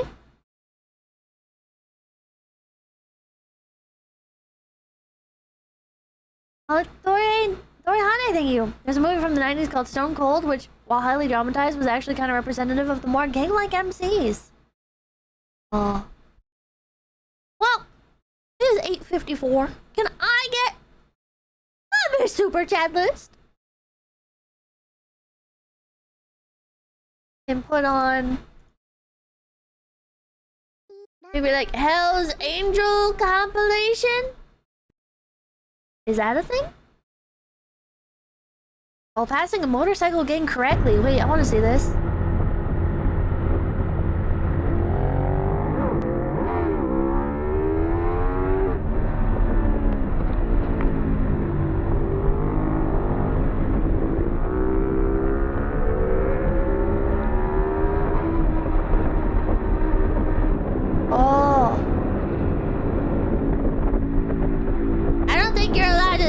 Buddy. How did he know he was allowed to pass? Because it sure as shit ain't the lines on the road, apparently.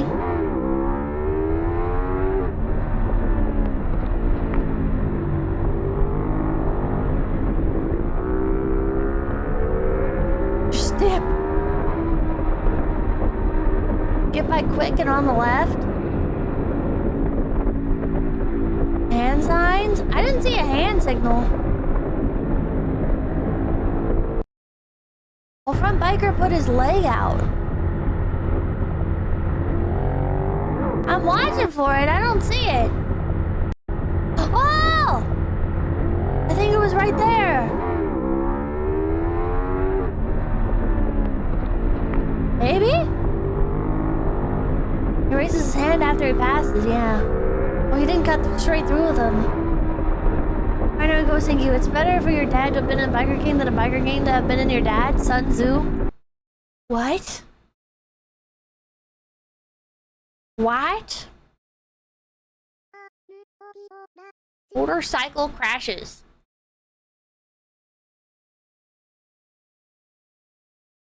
Well, chat. You guys can watch this. I'm gonna read Super Chats. Oops. Sure, thank you. Bikers out there acting like they aren't at the bottom of the food chain on the road. Like, dude, you are alive at the leisure of other actual drivers. I mean, until they pull out a gun. First time, and the next corner proved too much for him.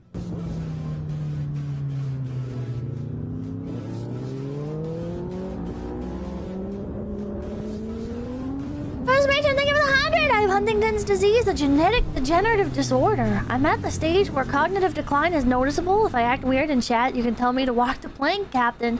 Always be my Oshi now and forever. We'll have a great relationship. Are you dying?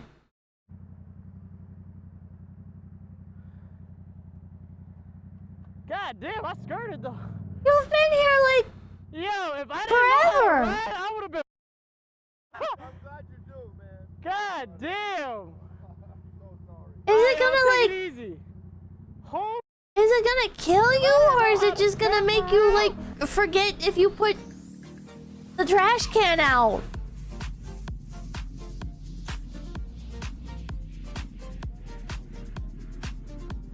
I heard a story about a woman who kept like... She kept like imagining that people were saying things and she was really confused by it. And the internet told her like, you should go to the doctor. This sounds like a brain tumor. And she went and there was a tumor. But she lived. The driver apparently didn't appreciate being overtaken in a spot like that. Richard Huntington's is the one that kills you? How a good idea.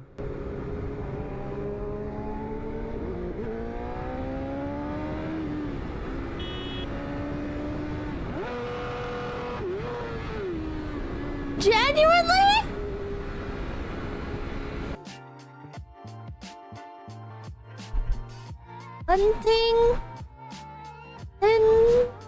Huntington's disease. Typically starts in a person's 30s or 40s. Nerve cells break down over time. Treatment can help, but this condition can't be cured. Requires a medical diagnosis. Chronic can last for years or be lifelong. It doesn't say terminal.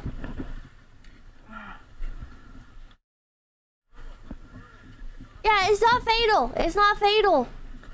Oh, man!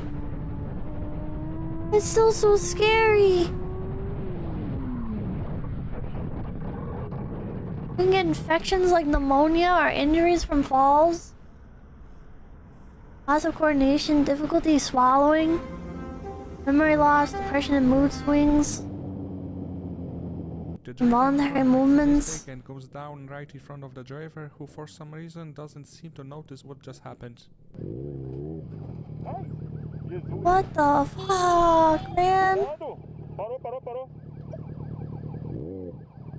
Afasta pouquinho, mano. Afasta pouquinho. Jesus. I choose to believe. I choose to believe you'll be A-okay. I choose to believe. Você tá bem? Não, tá tudo bem, graças a Deus. Tá bem? Tá tudo bem, graças a Deus. Ele parou a tempo. I choose to believe.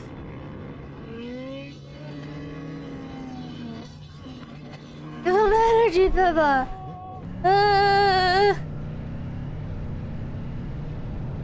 It's 100% fatal. I googled it. It's not fatal.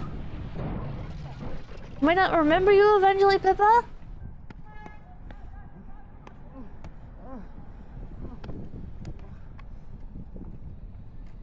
You should bookmark your favorite content, not just from me, but from like everybody in general that you like watching, like all your favorite videos and stuff. And then if your memory really does start to go, you'll have like a bookmark and you can put like a sticky note on your desk, and then you can watch all of your favorite stuff and never forget. Cause like even if you do forget, like you'll see it again.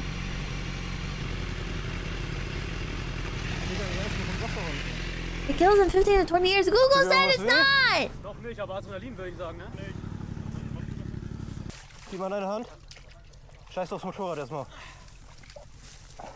Man. Start journals. Yeah, start writing in a journal. You could write in like you could have like a Google Drive, and you could make it so that way like your diary page or something is like the first to open up whenever you open up your computer. I don't know like how bad it gets, like if you can't remember something from like a few moments ago or. Freundin, Mutter, Bruder, Freunde, ne?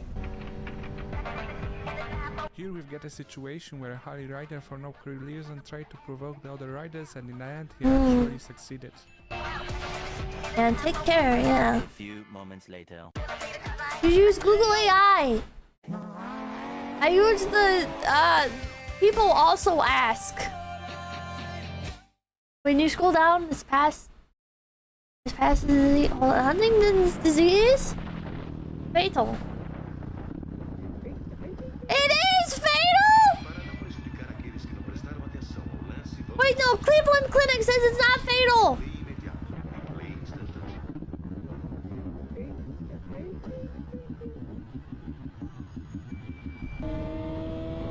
I'm gonna choose to believe Cleveland Clinic!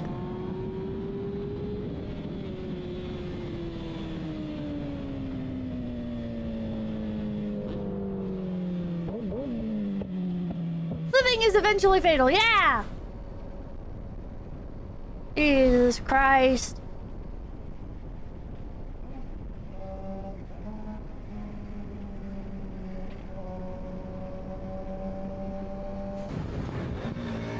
Okay, I'm gonna read super chats. Foreigner Crazy, thank you. One idea of who the Hells Angels are, look up the Altamont free concert.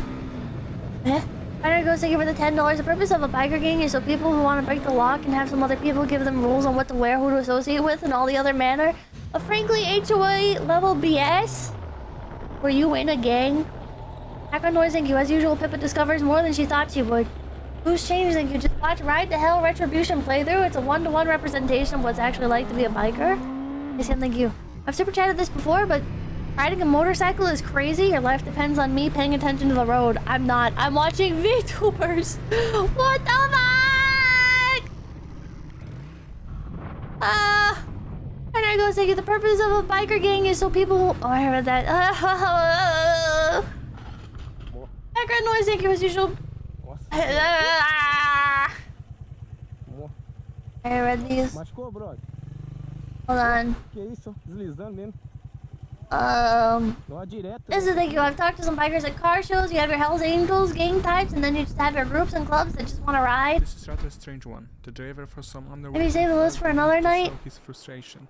The rider handled it well by staying calm and trying not to escalate the situation. I'll do that. My brain is fried now, man. Happy saying thank you. I love hearing your voice, Pips. Hope you had a good day. Thank you. Oscar Curve, thank you.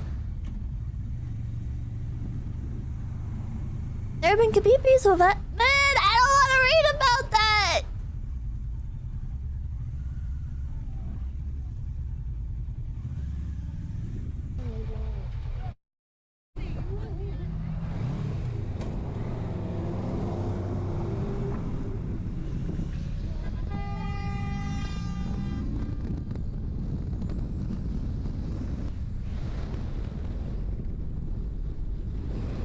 Wait, Kapipis around that age? You're not that old! Jesus Christ!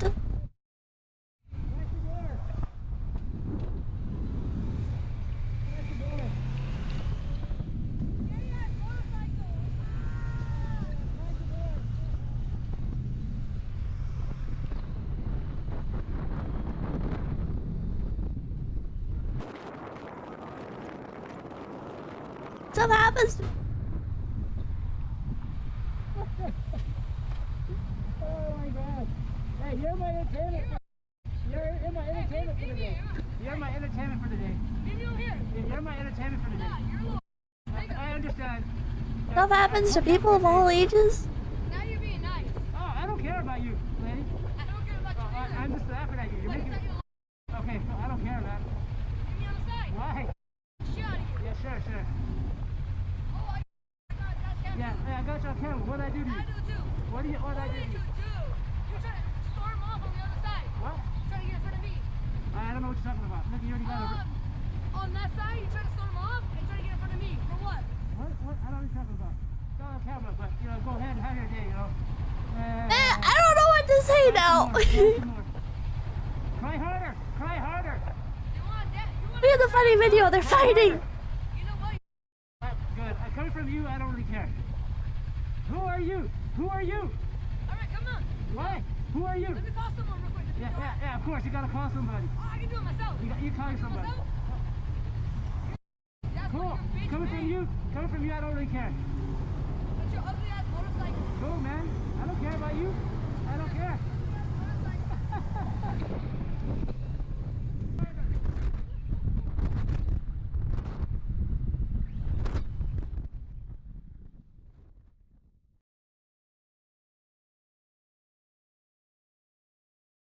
Okay, I'm gonna pick a raid target.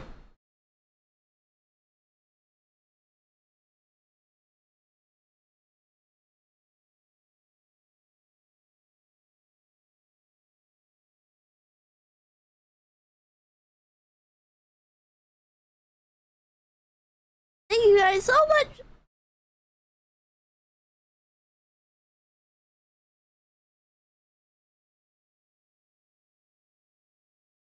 And I will see you tomorrow on the cringe.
finally